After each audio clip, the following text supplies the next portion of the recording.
Hi friends, welcome to Rohit's academy. మనం ఈ geography course already start చేసామండి. మ్యాటర్ ఏంటంటే స్టార్ట్ చేసిన తర్వాత మనకు క్యాలెండర్ వచ్చింది. క్యాలెండర్లో ఉన్న విషయం ఏంటంటే నోటిఫికేషనే సెప్టెంబర్ అంటున్నారు. మేబీ ఎగ్జామ్ మరి సెప్టెంబర్లో నోటిఫికేషన్ ఇచ్చి అక్టోబర్లో పెట్టే అవకాశం తప్ప నవంబర్ అని అనుకుంటున్నాం. ఎస్టిమేషన్స్ అది నవంబర్ అని అనుకుంటున్నాం. స్టూడెంట్స్ ఏంటంటే జాయిన్ అయినారు, చాలా అంటే సమ్వాట్ జాయిన్ అయ్యారు. కానీ ప్రతి వీడియో కింద మళ్ళీ జాగ్రఫీ సిలబస్ ఒకసారి ఎక్స్ప్లెయిన్ చేయండి అని అడుగుతున్నారు. ఓకేనా, నేను కూడా ఆల్రెడీ ఉంది, ఇంకా అక్కడ ఎక్స్ప్లెయిన్ చేయడానికి ఏముందని నా ఉద్దేశం ఉందండి. వీడియో ఒకటి పాత వీడియో ఇప్పుడు 2 or 3 years క్రితం చేసింది. కొంచెం అటు ఇటు చేంజెస్ మాత్రమే ఉన్నాయి. Okay, APS to geography preparation strategy అని అప్పుడు చెప్పాము, రైట్? అయినా సరే అది చూడండి అన్నా సరే మళ్ళీ ఎక్స్ప్లెయిన్ చేయమని అడుగుతున్నారు. Okay, anyhow 30 మార్కులకండి. దీన్ని సరిగ్గా చదివితే అంటే ఆస్పిరెంట్స్ యొక్క ఉద్దేశం ఏంటి అని అంటే 30కి 30 కేవలం సార్ నోట్లో పదాలతోనో లేకపోతే సార్ రాసిన బుక్లోనో లేదా 30కి 30 బిట్లు డైరెక్ట్ చెప్పేయాలి సార్. అంటే ఏపీఎస్సీని కనుక్కొని 30కి 30 బిట్లు చెప్పేస్తే బెటర్ ఏమో అన్న ఆలోచనతో ఉన్నారు. అది తప్పండి. అంటే అది కాదు. అంటే మనం ఆన్సర్స్ చేస్తున్నాం. మనకి పాఠాల ద్వారా, అంటే జాగ్రఫీ అనే కాదు, ఏ సబ్జెక్ట్ అయినా ఫ్యాకల్టీ చెప్పడం బుక్ ద్వారా మనకు ఫస్ట్ రావాల్సింది ఏంటంటే ఎక్వైరింగ్ ఆఫ్ నాలెడ్జ్. దాన్ని బేస్ చేసుకుని మీరు బిట్స్కి ఆన్సర్ చేయాలి. అర్థమైందా? అట్లా చేయడం ద్వారానే మీకు ఏంటంటే జాబ్స్ వస్తాయి. మళ్ళీ ఇమీడియట్గా మీరు అనుకుంటారు, అలాగైతే నీ బుక్ ఎందుకు తీసుకోవాలి, ఆ బుక్ ఎందుకు తీసుకోవాలని అంటారు. బాబు, అంటే బుక్ నుంచి రాలేదని కాదు ఇక్కడ నా బాధ. ఈ బుక్ నుంచో లేకపోతే క్లాసెస్ నుంచో రాలేదని నా స్టూడెంట్స్, సిన్సియర్గా చదివిన నా స్టూడెంట్స్ ఎవరు ఆ మాట అనరు. ఇక్కడ అదే అందుకే పెట్టాను, ఎక్కడెక్కడి నుంచి వచ్చాయి అనేది. ఎవరో ఒక స్టూడెంట్ ఈ Kothapatnam beach, Suryalanka beach, okay, నెల్లూరులో షా కానీ, కడపలో ప్రొద్దుటూరు జమ్మలమడుగు కానీ దేనికి, సున్నప్రాయికి, ఇవన్నీ ఒకసారి చూడండి. విజయనగరం జిల్లా గరివిడి కూడా మాంగనీస్కి. ఇండియాలో బాక్సైట్ నిల్వలు ప్రథమ స్థానం Odisha, second Andhra Pradesh. Okay, running water land ఫామ్స్లో డెల్టా ఉంది. అంతర్గత శిలల్లో ఎగ్జాంపుల్ గ్రానైట్ ఉంది. Okay, glacial land forms, wind aeolian land ఫామ్స్లో డ్రెయిన్ ఉంది. కోస్టల్ ల్యాండ్ ఫామ్స్లో సీ క్లిఫ్ అని ఉంది. ముడత పర్వతాల్లో చూడండి, పురాతన ముడత పర్వతాలు అపలేచియన్ యూరల్స్ అని ఉంది. ఓకే, అంటే అతిపెద్ద పైప్ లైన్ హెచ్బీజే ఏ రాష్ట్రాల గుండా వెళ్తుందో బుక్లో ఉంది. ఓకే, అండ్ మనకి కుమయూన్ లేదా గహర్వాల్ హిమాలయాలు సట్లెజ్ కాలి నదుల మధ్యలో ఉన్నట్లు ఉంది. ఓకే, మనకు తూర్పు కనుమలు సువర్ణరేఖ లేదా మహానది నుంచి నీలగిరి వరకు విస్తరించి ఉన్నట్లు ఉంది. ఓకే, అండ్ భూకంప నాభి అంటే ఏంటో డెఫినిషన్ ఉంది. క్లియర్. అంటే నేను ఇంకా పూర్తి వెతకలేదు. జోరువాస్ మనకు ఎక్కడ అండమాన్ నికోబార్లో ఏ దీవుల్లో ఉన్నారో కూడా అది చెప్పున్నాం. మినికాయ్ మాల్దీవులను వేరు చేస్తున్న సముద్ర భాగం ఏంటి, మినికాయ్ లక్షద్వీపులను వేరు చేస్తున్న సముద్ర భాగం ఏంటో కూడా ఇక్కడ చెప్పున్నాము.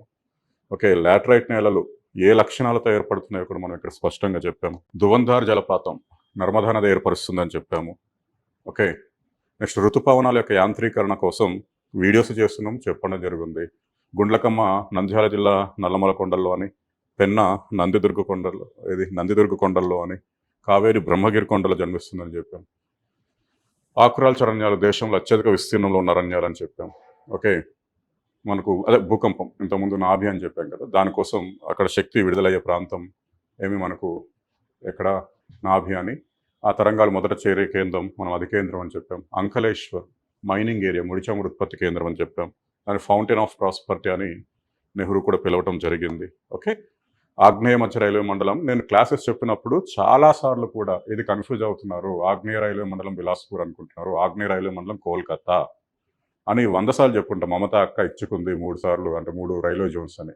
క్లాసెస్ చెప్తున్నప్పుడు అది స్పృశించి మరి చెప్పుకుంటా.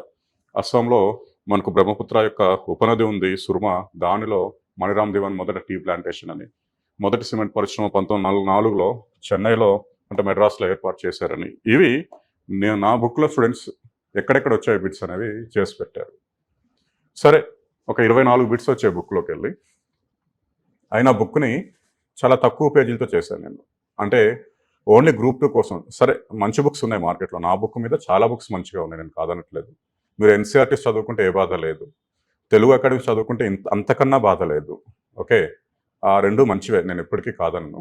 వేరే ఆధార్ బుక్స్ కూడా బాగానే ఉన్నాయి, కాదనట్లేదు. కొంతమంది ఏంటంటే 900 పేజీలు, 950 పేజీలు, అంటే అవి వాళ్ళు అన్ని ఎగ్జామ్స్కి తయారయ్యేటట్టు తయారు చేశారు. వాళ్ళ గొప్పదనం అది. మీకు అర్థమవుతుంది. ఆ బుక్ కొనుక్కుంటే Group 2 కాదు, Group 1కి, ఎస్ఐ, కానిస్టేబుల్ అన్నిటికీ సరిపోతుంది. నేనేంటంటే ఓన్లీ గ్రూప్ 2కే నాకు ఆన్‌లైన్ స్టూడెంట్స్ ఎక్కువగా ఉన్నారు కాబట్టి, వాళ్ళని దృష్టిలో పెట్టుకొని కేవలం గ్రూప్ 2 కోసమే తయారు చేశాను బుక్. ఒక 3, 4 బిట్లు లేదా అంటే 30 బిట్లలో 2 బిట్లు ఆల్రెడీ డిలీట్ చేశారు. ఒక బిట్‌కి 2 ఆన్సర్‌లు ఇచ్చారు. అర్థమైందా? అంటే ఇంకా మిగిలిపోయిన 27 బిట్లలో 23-24 మన నోట్స్‌లో వచ్చాయి. ఇంక నేను చెప్పిన క్లాసెస్ వింటే ఎంత అవకాశం ఉంటుంది? ఓకే. ఆఫ్‌లైన్ క్లాసెస్‌లో సరిగ్గా అర్థం చేసుకుంటే ఎంత అవకాశం ఉంటుందో అర్థం చేసుకోండి. ఓకే. ఆ పాత బుక్‌నే కంటిన్యూ చేయాలనే ఉద్దేశ్యం ఉంది కానీ, సరే మళ్ళీ ఏమైనా ఏపీపీఎస్‌సి జియోగ్రఫీలో కూడా కరెంట్ అఫైర్స్ కలిపి అడిగితే ఏంటి పరిస్థితి అనే ఆలోచన ఉంది. రెండవది స్టూడెంట్స్ అది సరే 3 ఇయర్స్ క్రితం వచ్చింది కదా! పాత బుక్ అనే ఆలోచనతోనే ఉన్నారు. ఏం చేద్దాం చెప్పండి? అవి పాపం ఆ పబ్లికేషన్ వాళ్ళు ఎక్కువ బుక్స్ కొట్టించారు. ఎన్నో మిగిలున్నాయి మార్కెట్‌లో ఉన్నాయి కాదనట్లేదు. ఓకే. వాళ్ళ కోణంలో కూడా అది ఉంది. సో, వీటన్నిటిని చూసి మళ్ళీ అదే బుక్ రిలీజ్ చేయండని జాయిన్ అయిన స్టూడెంట్స్ పాత ఆ బుక్ పీడిఎఫ్స్ మన యాప్‌లో ఉన్నప్పటికీ కూడా still they are asking for release of new book. So, new బుక్‌ని ఖచ్చితంగా ఒక 40 డేస్ టైమ్‌లో రిలీజ్ చేస్తామండి. No doubt. ఒక 40-50 డేస్ టైమ్‌లో రిలీజ్ అవుతుంది. ఈ 40-50 డేస్‌లోనే జియోగ్రఫీ సిలబస్ కూడా కంప్లీట్ అయిపోతుంది మనకు. అర్థమైందా?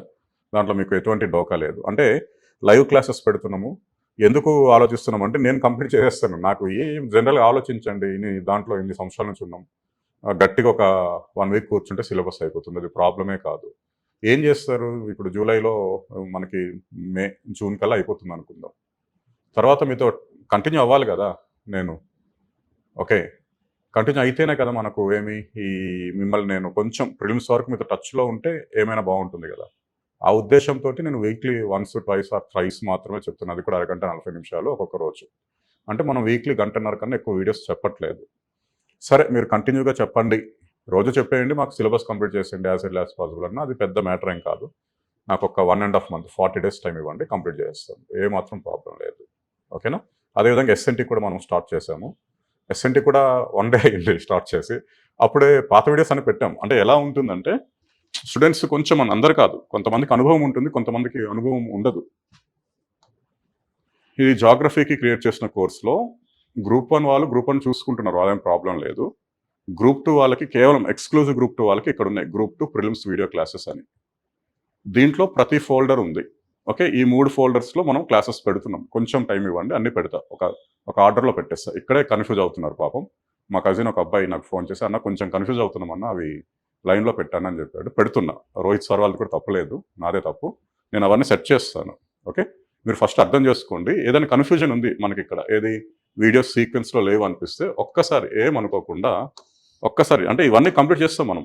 మీకు చెప్పేసా కదా! 40-45 డేస్‌లో సిలబస్ అయిపోతుంది గ్రూప్ 2 నో డౌట్. తర్వాత మిమ్మల్ని నేను వదలను. ఓకే. ఖచ్చితంగా సిలబస్ అయిపోయిన తర్వాత 3 డేస్‌కో, 4 డేస్‌కో ఒక టాపిక్ ఇస్తామనమాట. జనరల్ జియోగ్రఫీలో ఫస్ట్ టాపిక్ ఇచ్చి ఒక 10 క్వెషన్స్ ఎంసీక్యూస్ పెడతా. ఓకే. అట్లా మనకి 27 టాపిక్స్ సంబంధించి ఇంతకుముందు కొంచెం అనలిటికల్ వేలో చేసాము. మనము ఎంసీక్యూస్. ఒక్కొక్క ఎంసీక్యూస్ ఇప్పుడు ఫర్ ఎగ్జాంపుల్ ఒక్కొక్క ఎంసీక్యూస్ వీడియోస్ కొన్ని 30,000 వ్యూస్ ఎళ్ళాయన్నమాట. 30,000 అంటే ఎంసీక్యూస్. అది ఓన్లీ ఫర్ గ్రూప్ 2కి. అర్థమైందా? వ్యవసాయం అనేది, భాషా సమూహాలనేది, డ్రైనేజ్ ప్యాటర్న్ అనేది. ఓకే. ఇట్లా ఈ టాపిక్స్ అన్నీ కూడా చాలా చూసారు. అంటే ఆ ఎంసీక్యూస్ వల్ల చాలామంది ఆస్పిరెంట్స్ నాకు పర్సనల్‌గా మెసేజ్ చేశారు. ఆ ఎంసీక్యూస్ వినడం ద్వారా ఏంటంటే పరీక్షని అటెండ్ చేసే విధానం అయితే అర్థమైంది సార్. ఓకే. సరే వాడు జియోగ్రఫీ మోడరేట్‌గా, హిస్టరీ ఈజీగా ఇవ్వటం, మిగతా పేపర్‌లు కష్టంగా ఇవ్వడం ప్రిలిమ్స్‌లో కొంత ఇబ్బంది పడ్డారేమో ఆస్పిరెంట్స్ కానీ ఆల్మోస్ట్ బాగానే చేశారు. అంటే ఎంసీక్యూస్‌ని ఇన్‌స్పిరేషన్‌గా తీసుకున్నారు కొంతమంది. వేరే సబ్జెక్ట్‌లో కూడా దాని యొక్క ప్రభావం కనబడింది సార్ అని చెప్పారు. దే ఆర్ అంటే ట్రూత్‌ఫుల్‌గా ఉన్నారనమాట మనతోటి. ఓకే. ఆ ఎంసీక్యూస్ అవుతుంది. సబ్జెక్ట్ అయిపోయింది సార్ నేనేమనుకున్నానంటే మెల్లమెల్లగా చేసుకొని వెళ్దాం అనుకున్నాను. సరే ముందు కొంచెం జాయిన్ అయిన స్టూడెంట్స్ ఆల్రెడీ హడావుడి ప్రారంభించారు. కాబట్టి యాస్ ఎర్లీ యాస్ పాసిబుల్ మనకొక 40-45 డేస్ టైమ్ ఇవ్వండి. ఈ 45 డేస్‌లో మీకు జియోగ్రఫీ అయిపోతుంది నో డౌట్. అండ్ ఎస్ఎన్‌టీకి అయితే మాత్రం నాకొక 4-5 మంత్స్ టైమ్ కావాలి. లాస్ట్ టైమ్ ఎస్ఎన్‌టీ కంప్లీట్ చేశామండి. నేనేవైతే చెప్పొద్దనుకున్నానో ఆ టాపిక్స్‌ని నేను ఎమర్జింగ్ టెక్నాలజీస్ లాంటివన్నీ సత్యనారాయణ సార్‌తో వాళ్ళతో చెప్పించాను. ఇప్పుడు మనకు చాలా సఫిషియంట్ టైమ్ ఉంది కాబట్టి ఎస్ఎన్‌టీకి నాకు కొంచెం ఎక్కువ టైమ్ ఇవ్వాలి మీరు. అంటే ఇంచుమించు సెప్టెంబర్ నోటిఫికేషన్ వచ్చే టైంకి లేదా అక్టోబర్ వరకు నేను కంప్లీట్ చేస్తాను. ప్లస్ డైలీ ఒక రోజో, 2 రోజులకో, 3 రోజులకి ఒకసారి ఇంపార్టెంట్ కరెంట్ అఫైర్స్ కూడా చేయాలి కదా! అట్లా ఉంటుంది. కాబట్టి నా మీద కొంచెం ప్రెషర్ అయితే పెట్టొద్దు. రైట్? సిలబస్ ఎక్స్‌ప్లనేషన్ మీరు ప్రీవియస్ వీడియోస్ కంపల్సరీ చూడాలని నేనేం చెప్పట్లేదు. న్యూ యాస్పిరెంట్స్ ఇవే చూడండి. డైలీ ఆన్‌గోయింగ్ లైవ్ క్లాసెస్ చూడండి. ఇవి తర్వాత ఎడిట్ చేసి ఇక్కడ అప్‌లోడ్ చేస్తారు. ఓకే. ఒకవేళ ఇది మిస్ అయిన వాళ్ళు అప్‌లోడ్ దాంట్లో చూసుకోండి. ఏమైనా డౌట్ ఉంది అంటే ఇంతకుముందు వీడియోస్ మనకు పక్కాగా ఉన్నాయి. ఆ ఫైల్స్ ఏంటి అనంటే నాకు తెలిసి మెటీరియల్ అయ్యుండొచ్చు. అంతవరకు పాత మెటీరియల్ ఇంగ్లీష్, తెలుగు మీడియం ఉంది. చిన్న చిన్న మిస్టేక్స్ ఉన్నాయండి. నేను గమనించాను. తెలుగు మీడియంలో తక్కువ మిస్టేక్స్ ఉన్నాయి. ఇంగ్లీష్ మీడియంలో కొంచెం మిస్టేక్స్ ఉన్నాయి. వాటిని పేపర్ సెటప్‌ని ఇంకా మీకు అంటే గ్రూప్ 2కి అవసరమైనది అన్ని పేజీలు కూడా అవసరం లేదు. ఇంకా తక్కువ పేజీలో చేద్దామని నా ఉద్దేశ్యం. అర్థమవుతుందా? అంటే పబ్లికేషన్స్ అంటే నేను ఇప్పుడు ప్రింట్ ఒక కాస్ట్‌కొస్తుంది. నాకు కొంత ఇస్తున్నారనుకుందాం. పబ్లికేషన్ వాళ్ళు కొంత తీసుకుంటున్నారు. మధ్యలో ఉన్న ఆయన పేరేం డిస్ట్రిబ్యూటర్స్ తీసుకుంటున్నారు. వీళ్ళందరికి మించి ఆ బుక్ షాప్ వాళ్ళు ఎక్కువ నొక్కేస్తున్నారు. ఇది ఏమవుతుందంటే స్టూడెంట్ మీద బర్డెన్ అవుతుంది. నేను అందుకే అది కరెక్ట్‌గా గ్రూప్ 2 వాళ్ళకి నేను ఆ పబ్లికేషన్స్‌తో కూడా మంచివాళ్ళే. చాలా మంచివాళ్ళు పబ్లికేషన్స్ వాళ్ళు. వాళ్ళకి చెప్పాను. ఏమని చెప్పాను, "సార్ ఇంత పేజీ వీళ్ళకి అవసరం లేదు సార్ 30 మార్కులకి. మనం ప్రిసైజ్‌గా ఇద్దాం. అదే వాళ్ళకి అవుతుంది అని వాళ్ళకి సరిపోతుందని" చెప్తే వాళ్ళొక మాట అన్నారు. నేనప్పుడు ఆర్‌సీ రెడ్డి వైజాగ్‌లో చెప్పేటప్పుడు, "మీరు చెప్పిన బుక్కు, మీరు రాసిన బుక్కునే జిరాక్స్ తీసేసుకున్నారు. తక్కువ పేజీలున్నాయని. ఇలాగైతే బుక్స్ మార్కెట్‌లోకెళ్ళవు. అందుబాటులో ఉండవు" అని చెప్పారు. మరి నేనేం చేస్తాను, వాళ్ళని క్వెషన్ చేయలేకపోయా. అందుకే ఫాంట్ సైజ్ పెంచి, గ్యాప్స్ ఎక్కువగా ఇచ్చి, ఆ పేజీలు ఎక్కువగా వచ్చేటట్లు చేశాం. నేనిప్పుడు ఏమనుకుంటున్నానంటే, కేవలం ఆ బుక్ ఎందుకు రిలీజ్ చేయాలి కొత్తదని ఆలోచన వచ్చిందంటే, మిడిల్ మ్యాన్ పోర్షన్ తగ్గించేద్దామని. అంటే సమ్ వాట్ లైక్ స్టూడెంట్స్ సరే ఓన్లీ ఎక్స్‌క్లూజివ్ గ్రూప్ 2 బుక్. ఈ 500 పేజీలు కాదు. 350 పేజీలు అంటే 500కి 599 పేజీలు వచ్చింది. 600 పేజీలు అనుకుందాం. ఇంకొన్ని బుక్కులైతే 900 పేజీలున్నాయి. ఇవన్నీ ఎక్కడ స్టూడెంట్ చదువుతాడు? ఓకే. అందుకని ఏంటంటే, ఆ ఇన్ఫర్మేషన్ ఇంకా ప్రిసైజ్ చేద్దాం. ఇప్పుడు అవసరం లేనివి వైల్డ్ లైఫ్ ప్రొటెక్షన్స్ కోసం సిలబస్ లేదు అడగట్లేదు వాడు. ఖండాలు అవి సిలబస్‌లో లేవు అడగట్లేదు వాడు. సిలబస్‌లో ఏముంది? దానికి అసోసియేటెడ్‌గా ఏమైనా ఉంటే వాటిని యాడ్ చేసి, అవసరం లేని టాపిక్స్‌ని తొలగించేద్దాం అనేది ఆలోచన. అర్థమవుతుందా? అట్లా వీలున్నంత తక్కువ పేజీలకే బుక్ రిలీజ్ చేయాలని ఒక సజెషన్స్ చేశారు స్టూడెంట్స్. అంత పేజీలు చదవలేకపోతున్నాం సార్. మీకు తగ్గట్టుగా మన సిలబస్‌కి తగ్గట్టుగా మీరొక లిమిటెడ్ పేజెస్‌తోనే మీరు తయారు చేయండి. సో, కరెక్ట్‌గా అంటే ఆ సిలబస్ ఏముందో అదే అని. అంటే ఇంకొంతమందేంటి ఆ 30 బిట్లు ఆ బుక్‌లోనే ఉండాలని కోరిక. అట్లా కాదమ్మా. అంటే కొన్ని బిట్లు మనం డైరెక్ట్‌గా బుక్ నుంచి వస్తాయి. ఇప్పుడు మీకు చూపెట్టాను. ఒక 24, 23 బిట్లు బుక్ నుంచి వచ్చాయి. కొన్ని బిట్లు అవి చూపిస్తా. క్వెషన్ పేపర్ కూడా చూపిస్తా. మీరేం కన్‌ఫ్యూజ్ అవ్వద్దు. వచ్చాయా లేదా అనేది మీకే డౌట్ ఉంటుంది. చూపెడతాను. కొన్ని బిట్లకేంటంటే మనం మాట్లాడుతున్నప్పుడు, సబ్జెక్ట్ చెప్తున్నప్పుడు, క్లాస్‌లో ఉన్నప్పుడు ఆ ఇన్ఫర్మేషన్ ద్వారా మీకు తెలిసిపోతుంది. అంటే సాంబార్ భారతదేశంలో అంతస్తరైన సరస్సుల్లో పెద్దదన్నప్పుడు. సాంబార్ పెద్దది. సాంబార్ ఉప్పునీటి సరస్సు. ప్రపంచంలో ఉప్పునీటి సరస్సులు ఏమున్నాయి మొదటి 4 చెప్పేస్తుంటాం. ఇంక గ్రూప్ 1 క్లాసెస్‌లో అయితే అసలు ఏం గ్రూప్ 1 క్లాసెస్ ఉన్న వాళ్ళకైతే ఆ గ్రూప్ అయితే ఇంకా అది నల్లేరు మీద నడకలా ఉంటుంది. అంత ఈజీగా ఉండే అవకాశం కూడా ఉంది అని నేను అనుకుంటున్నా. ఓకే. ఎనీహౌ అయినా సరే సిలబస్ ఎక్స్‌ప్లనేషన్ అడుగుతున్నారు కాబట్టి మీకోసం మళ్ళీ ఒకసారి ఎక్స్‌ప్లెయిన్ చేస్తున్నానండి. 3 పార్ట్స్ ఇచ్చారండి. వీళ్ళిట్లా ఇవ్వడానికి ప్రధాన కారణం ఏంటంటే ఎన్‌సీఈఆర్‌టీ, 2 తెలుగు అకాడమీ. ఎన్‌సీఈఆర్‌టీలో ఏదైతే ఇండెక్స్ ఉందో దాన్ని, తెలుగు అకాడమీలో ఏదైతే ఇండెక్స్ ఉందో దాన్ని తీసుకొని ఇచ్చేసారు అంతే. ఎందుకు మనకి జియోగ్రఫీ పరంగా, ఎస్ఎన్‌టీ పరంగా సమస్యలేంటి? ఎకానమీకి, హిస్టరీకి, పాలిటీకి వీటితో కంపేర్ చేస్తే సమస్యలు ఎందుకు రావట్లేదంటే, హిస్టరీ, ఎకానమీ, పాలిటీ అన్నీ ఇంటర్మీడియేట్ స్థాయిలో సంస్థాగతంగా ఉన్నాయి మన ఏపీలో. అంటే ఇంటర్మీడియేట్‌లో జియోగ్రఫీ గ్రూప్ ఉంది కానీ రేర్. ఎక్కడో 100 కాలేజీలు ఒక కాలేజీలో ఉంది. డిగ్రీలో జియోగ్రఫీ ఆల్మోస్ట్ ఎక్స్‌టింక్ట్ అయిపోయింది. ఎక్కడో ఒక దగ్గర ఉంది. మనకి ఎక్కడెక్కడో విశాఖపట్నంలో ఒక కాలేజు, రాజమండ్రిలో ఒకటి, అనంతపూర్‌లో ఒకటి అట్లా స్టేట్ మొత్తం మీద ఒక 5, 6 కాలేజీల్లోనే ఉంది. ఈ ఎంఏ పొలిటికల్ సైన్స్‌కి ఉన్నంత డిమాండ్ ఎంఎస్సీ జియోగ్రఫీకి లేదు. ఎంఏ ఎకనామిక్స్‌కి ఉన్నంత demand MSc Geography, MA Geography ఇక్కడ ఎంకరేజ్ చేయలేదు గత ప్రభుత్వాలు. ఇప్పుడంటే మనకు 50, 60 నుంచి అది లేదు. అంటే జియోగ్రఫీ ఇప్పుడు మీరు నార్త్ ఇండియా వెళ్లారనుకోండి, ఖచ్చితంగా ఇంటర్‌లో జియోగ్రఫీ గ్రూప్ ఉంటుంది. అన్ని కాలేజ్‌లో, అన్ని గవర్నమెంట్ కాలేజ్‌లో కూడా. డిగ్రీలో కూడా అన్ని గవర్నమెంట్ కాలేజ్‌లో డిగ్రీ లెక్చరర్స్ ఉంటారు. ఎవరో జియోగ్రఫీ వాళ్ళు. ఇక్కడ అవి లేవు. ఓకే. సీబీఎస్ఈ మోడ్‌లో షిఫ్ట్ అయితే గనుక మళ్ళీ అది డెవలప్ అయ్యే అవకాశం ఉంది. ఎస్సీఆర్‌టీ మోడ్‌లో సిలబస్ తయారు చేసినప్పుడు అట్లా చేశారు. దీనికి తోడుగా ఏపీపీఎస్సీ దగ్గర ఏంటి ఫస్ట్ నుంచి గ్రూప్ 2లో 150 మార్కులు ఎకానమీ, 70 పాలి, 75 పాలిటీ, 75 ఏపీ హిస్టరీ. ఆ నానుడి అనేది ఈ ఎస్ఎన్టీ కానీ, జియోగ్రఫీ కానీ, మెంటల్ ఎబిలిటీవి ఏమి అంతర్ధానంలో పడడానికి కారణమయ్యాయి. అందుకే ఏంటంటే స్పష్టత లేదు. ఈ పదానికి అర్థం ఏంటి అనే స్పష్టత మనకు మేబీ పేపర్ సెట్టర్స్ కానీ వాళ్ళ దగ్గర స్పష్టత లేకుండా పోయింది. ఎందుకంటే రిసోర్సెస్ లేవు. ఎందుకంటే సంస్థాగతంగా సబ్జెక్ట్‌ని తీసుకెళ్ళలేకపోయారు. అంటే అకాడమిక్స్‌లో అనమాట. ఇంటర్మీడియేట్‌లో కానీ, డిగ్రీలో కానీ అనుకున్న స్థాయిలో లేదు. ఎకానమీ లాగానో, పాలిటీ లాగానో, మన హిస్టరీ లాగానో అది లేదనమాట. ఇంటర్మీడియేట్, డిగ్రీ ఈవెన్ యూనివర్సిటీస్‌లో కూడా. అందుకే చాలా బయట డిపెండ్ అవ్వాల్సొస్తుంది వీటి కోసం. సరే సిలబస్ ఎన్‌సీఈఆర్‌టీని లేకపోతే మనమేంటి తెలుగు అకాడమీని ఇన్స్పిరేషన్‌గా తీసుకున్నారు. అసలు జనరల్ ఫిజికల్ జియోగ్రఫీ సాధారణ మరియు భౌతిక భూగోళ శాస్త్రం. ఎకనా సాధారణ భూగోళ శాస్త్రంలో 5 భాగాలున్నాయి. భౌతిక భూగోళ శాస్త్రం అనేది ఫిజికల్ జియోగ్రఫీ అనేది మాత్రం దేనికి సంబంధించింది? ఏపీకి ఇండియాకి సంబంధించింది, right? Economic geography of India AP ఇచ్చేసాడు, human geography of India AP అని ఇచ్చాడు. అంటే మనం ఇండియా ఏపీ చదవాలి ఈ 3 భాగాలు, దాంతోపాటు జనరల్ జాగ్రఫీ చదవాలి. ఆడికి ఏమి అంటున్నాడంటే జనరల్ ఓకే జాగ్రఫీ అన్నాడు, కానీ అక్కడ ఫిజికల్ జాగ్రఫీ ఆఫ్ వరల్డ్ అని ఇవ్వలేకపోయాడు. ఈ స్పష్టత ఎందుకో ఇవ్వడంలో వాడు కొంచెం ఆలోచించాడు. Socio economical geography of world అనేది లేదు. Socio economical geography of world అనేది లేదు.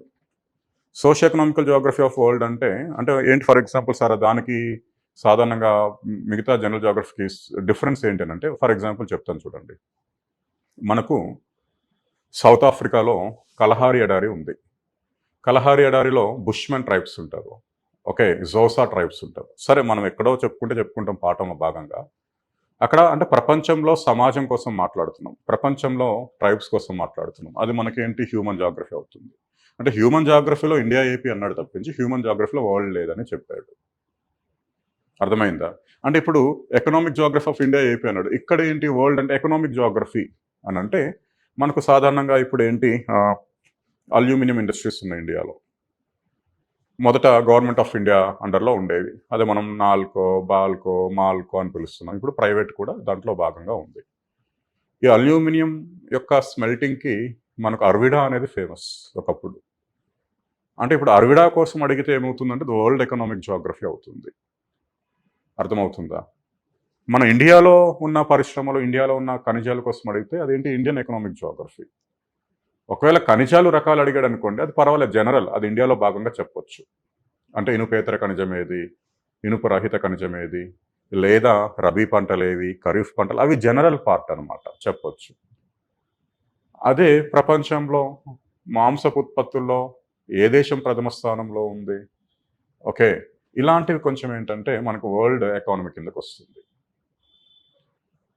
అక్కడ క్లారిటీ ఇచ్చేసాడు, దేంట్లో? ఎకనామీ పార్ట్లో, హ్యూమన్ పార్ట్లో వరల్డ్ అనేది ఉండదు అని చెప్పాడు. ఇక్కడేంటి? ఫిజికల్ పార్ట్లో కూడా వరల్డ్ ఉండదు, కానీ జనరల్ పార్ట్ ఉంది అని చెప్తున్నాడు. ఇదే మనకు కొంచెం కన్ఫ్యూజ్ అయ్యే అవకాశం ఉందన్నమాట. ఎలా సార్ కన్ఫ్యూజ్ అవుతాం మనం అంటే, ఫిజికల్ పార్ట్లో ఇండియా ఉంది, కానీ ఫిజికల్ పార్ట్లో వరల్డ్ అనేది ఇవ్వలేదు. ఏమిచ్చాడు? జనరల్ ఇచ్చాడు. రెండిటికి డిఫరెన్స్ ఏంటంటే, ఇది మనం ఒకవేళ ఎన్సీఆర్టీస్లో కానీ లేదా మన స్టేట్ అకాడమిక్స్లో కానీ మనం ఈ 6th నుంచి 10th లేదా 12th మధ్యలో చదువుంటాం. ఏది? జనరల్. వరల్డ్ అనేది కంప్లీట్గా మనకి ఎక్కడొస్తుంది అంటే మనం డిగ్రీ ఆ స్థాయిలో చదువుతాం అనమాట. ఈ కోణంలో మనకి ఇచ్చుండొచ్చు అనేది నా అభిప్రాయం, అంతే. It's my opinion. మరి ఏమి డిఫరెన్స్ ఉందనంటే, వాడు ఇప్పుడు ఫర్ ఎగ్జాంపుల్ కొన్ని మరి పరిధి దాటాడండి. వాడు అలాగ ఇచ్చినప్పటికీ కూడా పరిధి దాటాడు. ఇక్కడ ఫర్ ఎగ్జాంపుల్ మీరు తీసుకుంటే ఒక్కొక్క టాపిక్ కోసం నేను చెప్తానులేండి. ఇక్కడ ఫర్ ఎగ్జాంపుల్ తీసుకుంటే మనకు క్లైమేట్లో వాడు అడగబోతుంది స్ట్రక్చర్ అండ్ కంపోజిషన్ అన్నాడు.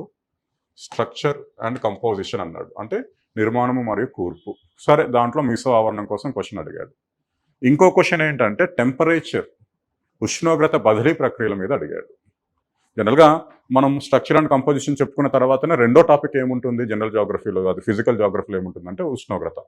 మూడో టాపిక్ పీడనం. నాలుగో టాపిక్ ఏంటి? పవనాలు. ఐదో టాపిక్ ఏంటి? ఆర్ద్రత. ఆరో టాపిక్ ఏంటి? అవపాతం అంటే వర్షపాతం లాంటివి. ఏడో టాపిక్ ఏంటి అంటే మనకు ప్రకృతి సిద్ధ మండలాలు, అది క్లైమటాలజీలో ఉంటాయి. కానీ క్లైమటాలజీలో అన్ని టాపిక్స్ అడగకపోవచ్చు. ఏం అడగొచ్చు? Structure and composition of atmosphere అడగొచ్చు అని చెప్పాడు. సరే, structure and composition of atmosphere ఏదైతే తెలుగు అకాడమీలో ఉందో యాజ్ ఇట్ ఈస్గా చెప్పుకుంటే మనకు ఆ బిట్టు మీసో ఆవరణకు సంబంధించిన బిట్టు ఏదో వచ్చింది. రెండో బిట్ దీంట్లోకి వెళ్ళి అడిగాడు. రెండో బిట్ దీంట్లోకి వెళ్ళి అడిగినప్పుడు వాడు ఏ కోణంలో అడిగాడంటే, ఈ structure and composition of atmosphere తర్వాత అదే తెలుగు అకాడమీలో రెండో పాఠం ఉంది, ఉష్ణోగ్రత అని ఉంది. ఆ ఉష్ణోగ్రత మీద అడిగాడు. దేని మీద అడిగాడు? ఉష్ణోగ్రత మీద అడిగాడు. లేదా పీడనం మీద అడగవచ్చు. అంటే ఇప్పుడు నేనేమనుకుంటున్నా అంటే, వాడు మనకి ఇది చెప్పిన క్లైమటాలజీ అని ఇవ్వలేదు, శీతోష్ణ స్థితి శాస్త్రం అనేది ఇవ్వలేదు. శీతోష్ణ స్థితి అని ఇచ్చిన ఇదొక్కదాంతో ఆగట్లేదు, దాంతోపాటు ఇంకొన్ని టాపిక్స్ అంటే ఉష్ణోగ్రత, పీడనము, పవనాలు, అవపాతం వరకు నేర్చుకోవాలి అని ఉంది. అంటే ఇక్కడ ఏంటి? మళ్ళీ వరల్డ్ క్లైమేటిక్ టైప్స్ ఇక్కడ ఉండకపోవచ్చు అనేది నా అభిప్రాయం. అర్థమైందా? వరల్డ్ క్లైమేటిక్ టైప్స్లో కూడా మళ్ళీ ఒక ప్రశ్న అడిగాడు. అది సరే, అది 2 ఆప్షన్స్ ఇచ్చాడు. అదేమి జనరల్ నాలెడ్జ్‌లో కూడా అది ఉంటుంది. లేదా మనకు ఏమి కాంటినెంట్స్ చెప్పినప్పుడు కూడా ఉంటుంది. ప్రైరీస్ కోసం అడిగాడండి. అట్లా కొంచెం ఈ విషయంలో పరిధి దాటాడేమో అనిపించింది. ఓకేనా?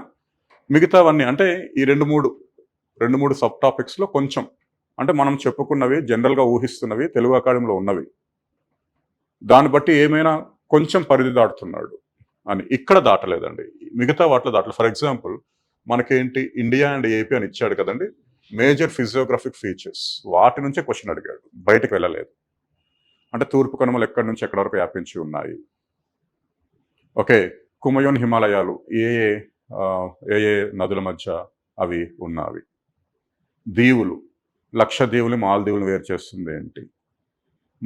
లక్షద్వీపులను ఇతర దీవులు అదే మినకాయిని ఇతర లక్షద్వీపులను వేరు చేస్తున్నది ఏంటి? అంటే ఫిజియోగ్రఫిక్ ఫీచర్స్ నుంచి పరిధి దాటలే. ఇక్కడ కూడా క్లైమేట్‌లో దాటలే పరిధి. క్లైమేట్‌లో 2 క్వెషన్స్ అడిగాడు ఇక్కడ క్లైమేట్‌లో. ఋతుపవనాలకు సంబంధించిన క్వెషన్ డిలీట్ చేశాడు. ఇంకో క్వెషన్ ఏంటంటే ప్రీ మాన్సూనల్ రైన్స్. మనము అక్కడ బ్రాకెట్‌లో మినహా అని ఇస్తే ఆ ప్రింట్ మిస్టేక్ పడింది. జనరల్‌గా ప్రీ మాన్సూన్స్ విషయంలో ఏంటంటే మాన్సూన్స్ ఏ స్టేట్‌లో వస్తున్నాయో ప్రీ మాన్సూన్స్ అక్కడ వచ్చే అవకాశం ఉంటుంది. ఓకే. ఈ తెలుగు అకాడమీలో కూడా సౌత్ ఇండియా అనే ఇచ్చాడు మ్యాంగో షవర్స్. ఓకే. సరే సౌత్ ఇండియాలో మనకేంటి కర్ణాటకలో, కేరళలో, ఏపీలో ఛాన్స్ ఉంది కానీ తమిళనాడు విషయానికి వచ్చేటప్పటికి ఏంటంటే మనకు మాన్సూన్స్ అనే అకరెన్సే లేదక్కడ. నార్త్ ఈస్ట్ మాన్సూన్స్ వస్తాయి. ఆ కోణంలో సౌత్ ఇండియాలో దాన్ని ఎక్స్‌క్లూడ్ చేయడం జరుగుతుందనమాట. సరే. అలాగా డ్రైనేజ్ సిస్టమ్‌లో కూడా క్వెషన్స్ అడిగాడు. ధువంధర్ వాటర్ ఫాల్‌ని నర్మదా ఫార్మ్ చేస్తున్న క్వెషన్. అండ్ మనకిక్కడ ఇవి పెన్నా నది, వంశధార నది, నెక్స్ట్ గుండ్లకమ్మ నది వీటి యొక్క ఆవిర్భావం ఎక్కడ అనేది అడిగాడు. అంటే ఓ 2 బిట్లు అడిగాడు ఇక్కడ. సాయిల్స్‌లో లాటరైట్ సాయిల్స్ కోసం అడిగాడు. వెజిటేషన్స్‌లో ఆకురాల్చు అరణ్యాల కోసం అడిగాడు. దీన్ని పూర్తిగా మర్చిపోయాడు. దీని నుంచి ఒకటే ఒక క్వెషన్ అడిగాడు. ఏది? అర్థకేక్. నాభి అపకేంద్రము అనే క్వెషన్ అడిగాడు. సరే ఇవన్నీ మనకి టెక్స్ట్ బుక్‌లో ఉన్నాయి, క్లాసుల్లో ఉన్నాయి. అంటే while coming to Indian geography అందులో physical part of Indian geography నుంచి అంటే వాడు అడిగిన 30 ప్రశ్నలమ్మా. 30 ప్రశ్నల్లో ఒకటే ప్రశ్న దీని నుంచి వచ్చింది. Human Geography of India and AP. Only 1 question. అది జారువాస్ అని, గద్దీస్ అని ఇట్లా ఒక 4 ట్రైబ్స్ ఇచ్చి ఆ స్టేట్స్ లేకపోతే ఆ ప్రాంతాలను మ్యాచ్ చేయమన్నాడు. సింపుల్. ఇది మనం ఎక్కడ కూడా చెప్పం. ప్రతి దగ్గర చెప్తున్నాం. అండమాన్ నికోబార్ దగ్గర జారువాస్ కోసం చెప్పేస్తాం. హిమాలయాలు చెప్తున్నప్పుడు గద్దీ గుజ్జర్స్, కారేవాస్ దగ్గర ఉంటారు గద్దీ గుజ్జర్స్ అని చెప్తాం. అంటే ఇక్కడ వరకు రావాల్సిన పని లేదు. అంటే దీనికి అంత లీస్ట్ ప్రయారిటీ ఇచ్చాడు ఎవడు? ఏపీఎస్ గారు. ఒక క్వెషన్ అడిగాడు. ఈ క్వెషన్ కూడా మనకు చాప్టర్ 1లోనే వచ్చేస్తుంది అనమాట. అంటే సెక్షన్ 1లోనే అది వచ్చేస్తుంది. నెక్స్ట్ దీన్ని చూద్దాం. నేను మళ్ళీ ఎక్స్ప్లెయిన్ చేస్తాను. ఒక్కొక్కటి ఏంటనేది ఎక్స్ప్లెయిన్ చేస్తాను. దీన్ని చూద్దాం. దీన్ని economic Geography of India and AP. Natural resources సంబంధించి అటు ఇండియాలోకి వెళ్ళి ఒకటి అంటే ఖనిజ వనరులు సింపుల్గా ఏపీలోకి వెళ్ళి కూడా అడిగాడు. ఏపీలో manganese match the following. Manganese మనకి విజయనగరం జిల్లా గారివిడి అని, మైకా గూడూరు అని, సున్నప్రాయి కడప జిల్లా ప్రొద్దుటూరు అని, ఇట్లా జమ్మలమడుగు అని ఇట్లా మనకు మ్యాచ్ ద ఫాలోయింగ్ అడిగాడు. ఓకే. ఇండియాలో కూడా అంతే. ఇండియాలో ఏంటంటే ఇండస్ట్రియల్ని మైనింగ్ మినరల్ సిటీస్ని మ్యాచ్ ఫాలోయింగ్ చేయడం. అంకలేశ్వర్ మనకేంటి గుజరాత్లో క్రూడ్ ఆయిల్ ఉత్పత్తి అవుతున్న ప్రాంతం. ఉధంపూర్, ఓకే, అట్లా ఉదయ్పూర్, ఇట్లా ఆ పట్టణాలు ఇచ్చాడు. వాటి యొక్క ప్రాధాన్యత ఇచ్చాడు. ఓకే. నెక్స్ట్ అగ్రికల్చర్ అగ్రోబేస్డ్ యాక్టివిటీస్ ఒకటే ప్రశ్న, ఓన్లీ 1 ప్రశ్న. ఏమి మనకు రబీ కాలపు ఆయిల్ సీడ్ ఏంటి అని అంటారు. ఆవాలు. Okay. Major industries and industrial reasons, ప్రధాన పరిశ్రమలు. మనకు ఏపీలో కూడా ఒక 4 ప్రాంతాలు ఇచ్చాడు. కడప జిల్లా కొప్పర్తి ప్రాంతం ఇట్లా ఒక 4 ప్రాంతాలు ఇచ్చి ఏ పరిశ్రమలకు ఫేమస్, మచిలీపట్నం ఏ పరిశ్రమలకు ఫేమస్ అట్లా 4 ప్రాంతాలు ఇచ్చి మ్యాచ్ చేయమన్నాడు. ఓకే. ట్రాన్స్పోర్ట్లో మీకు చెప్పాను కదా, ఆగ్నేయ మధ్య రైల్వే మండలం ఎక్కడుంది క్వశ్చన్. అసలు ఇవి ఎందుకు పెట్టాడో ఏమో తెలియదు. ఒక్క బిట్ అడగలేదు. Communication, tourism and trade. Tourism కోణంలో మాత్రం మనకేంటంటే ఏపీలో కొన్ని బీచ్లు ఇచ్చాడు. సూర్యలంక బీచ్, కొత్తపట్నం బీచ్ ఇట్లా ఇచ్చి అవి ఏ జిల్లాల్లో ఉన్నాయి? బాపట్ల, ఓకే, ఈ ప్రకాశం ఇట్లా ఏ జిల్లాల్లో ఉన్నాయి వాటిని మ్యాచ్ చేయమని చెప్పాడు. ఇది కథ. అంటే ఓవరాల్గా నేను మళ్ళీ ఎక్స్ప్లెయిన్ చేస్తాను మీకు. ఈ ఫస్ట్ చాప్టర్కి ఇచ్చిన ప్రయారిటీ సెకండ్ దానికి ఇవ్వాలి, సెకండ్ దానికి ఇచ్చిన ప్రయారిటీ థర్డ్ దానికి ఇవ్వాలి. 30 బిట్లలో ఒకటి దీంట్లో కూడా కన్సిడర్ చేయలేం. జస్ట్ ట్రైబ్స్ నుంచి ఒకటి ఇచ్చాడు కానీ వాడి ఉద్దేశం అది ఇక్కడున్న దీంట్లోకి వెళ్ళి వచ్చినట్టు చెప్పొచ్చు. అంటే ఈ 2 చాప్టర్స్ నుంచి 10 లేదా 11 బిట్లు అడిగితే ఈ ఒక్క చాప్టర్ నుంచే 19 లేదా 20 బిట్లు అడిగాడు. ఒక బిట్ ఏంటంటే అవి theories, continental drift theory, plate tectonics theory. మనం గ్రూప్ 1కి మాట్లాడేటప్పుడు ల్యాండ్ ఫామ్స్లో ఫస్ట్ అవే చెప్తాం. గ్రూప్ 2లో మేజర్ ల్యాండ్ ఫామ్స్ ఏర్పడిన ప్రక్రియల మీద అది తెలుగు అకాడమీ బేస్ చేసుకుని అడిగేశాడు, కానీ అది కూడా మిస్టేక్స్ ఉన్నాయి, మేబీ అవుట్ ఆఫ్ సిలబస్ అని వాదించడము, మిస్టేక్స్ ఉన్నాయి, అలాంటి కారణాలతో డిలీట్ చేశాడు ఆ క్వశ్చన్లో. అంటే చాప్టర్ 1 జాగ్రఫీకి అసలైన చాప్టర్ అదే అనే ఉద్దేశం వాడికి ఉన్నట్లు ఉంది. దాని నుంచే ఎక్కువ బిట్లు అడిగాడు, 19 to 20 బిట్స్ అడిగాడండి. దాంట్లో జనరల్ జాగ్రఫీలో ఒక 7 to 8 బిట్స్ అడిగితే, ఫిజికల్ జాగ్రఫీ ఆఫ్ ఇండియా ఏదైతే నేను ఎక్కువ దీర్ఘకాలికంగా చెప్పడానికి ఇష్టపడతాను ఎక్కువ సమయం, దాని నుంచి మనకు ఒక 10 to 11 బిట్స్ అడిగాడు. ఆ బిట్స్ కూడా మీకు చూపెడతాను, ఓకేనా? సరే, మరొకసారి ఒక్కొక్క చాప్టర్లో ఎటువంటి ఛాన్సెస్ ఉన్నాయి అనేది మీకు విడివిడిగా ఇప్పుడు చెప్పడానికి ప్రయత్నిస్తాను అండి. దీంట్లో ఫస్ట్ భాగం ఏంటుంది, అర్త్ ఇన్ సోలార్ సిస్టమ్ అని ఉంది. జనరల్